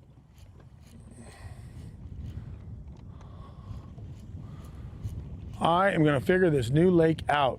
I am gonna practice this new lake. This has been a major reset. I'm gonna have to come out here when there's no camera and nobody in the boat with me, and I'm gonna have to put my nose down and go to work and figure this, crack the code of this one. This lake, everything I'm on right now was flooded field. This was all just a big flooded field. There were cows roaming all over out here. There's the road right there, and you look out here and see this big giant flooded field, and the water was way out there. The lake started way back out there. Like that was the beginning of the lake. I can't tell you how far back that was. This is all brand new water. This whole thing, this entire bay is brand new. When you would drive into the lake, all you would see is a strip of water out there. Now I'm sitting where cows would usually be doing their thing. Let's go. Yep, let's go. Sign off is good. Hey, I want to thank everybody. Are we on the camera? Yeah, you're right here in pocket. All right, guys. We were 11 to 2, but those of you that stuck with me, this was so much fun. I want to thank everybody. Fish Tales H2O. We're gonna do this every Thursday. Not next Thursday because I'll be in California. We may be fishing. I might get to live stream with my daughter out on the ocean. Not sure about that. Got to talk to the guy I'm going out with, Oliver, and I, see if he'll let us. I don't know. And if he doesn't, I understand. But every single week we're going to be doing live streaming, and I want to thank you guys for doing this with us. All of you that join in, the community we're building, Sean, Robert, Scott, Wolf, Walmart. Tonight, check out the podcast. BTC was joining us. Ken Duke will be doing the podcast tonight with Bass After Dark. Man, this has just been fun. All it is fun. So I want to thank you guys for joining me on the adventure today. The fishing is really hard here. I was warned it was really hard here. We're going to figure this lake out. I'm going to start spending some time out here by myself, dialing it in. But this was the maiden voyage, really. Yesterday was just to check water. But thank you guys. Real Byron Velvet, please comment. If you haven't done it, like, subscribe. Man, we appreciate the likes and subscribes. And we're hoping to get to a point where maybe I can buy these guys cheeseburgers. So if we get hot dogs, hamburgers, cheeseburgers, I can feed these guys. That would be great because it's not about money right now. It's about having fun. I love being interactive.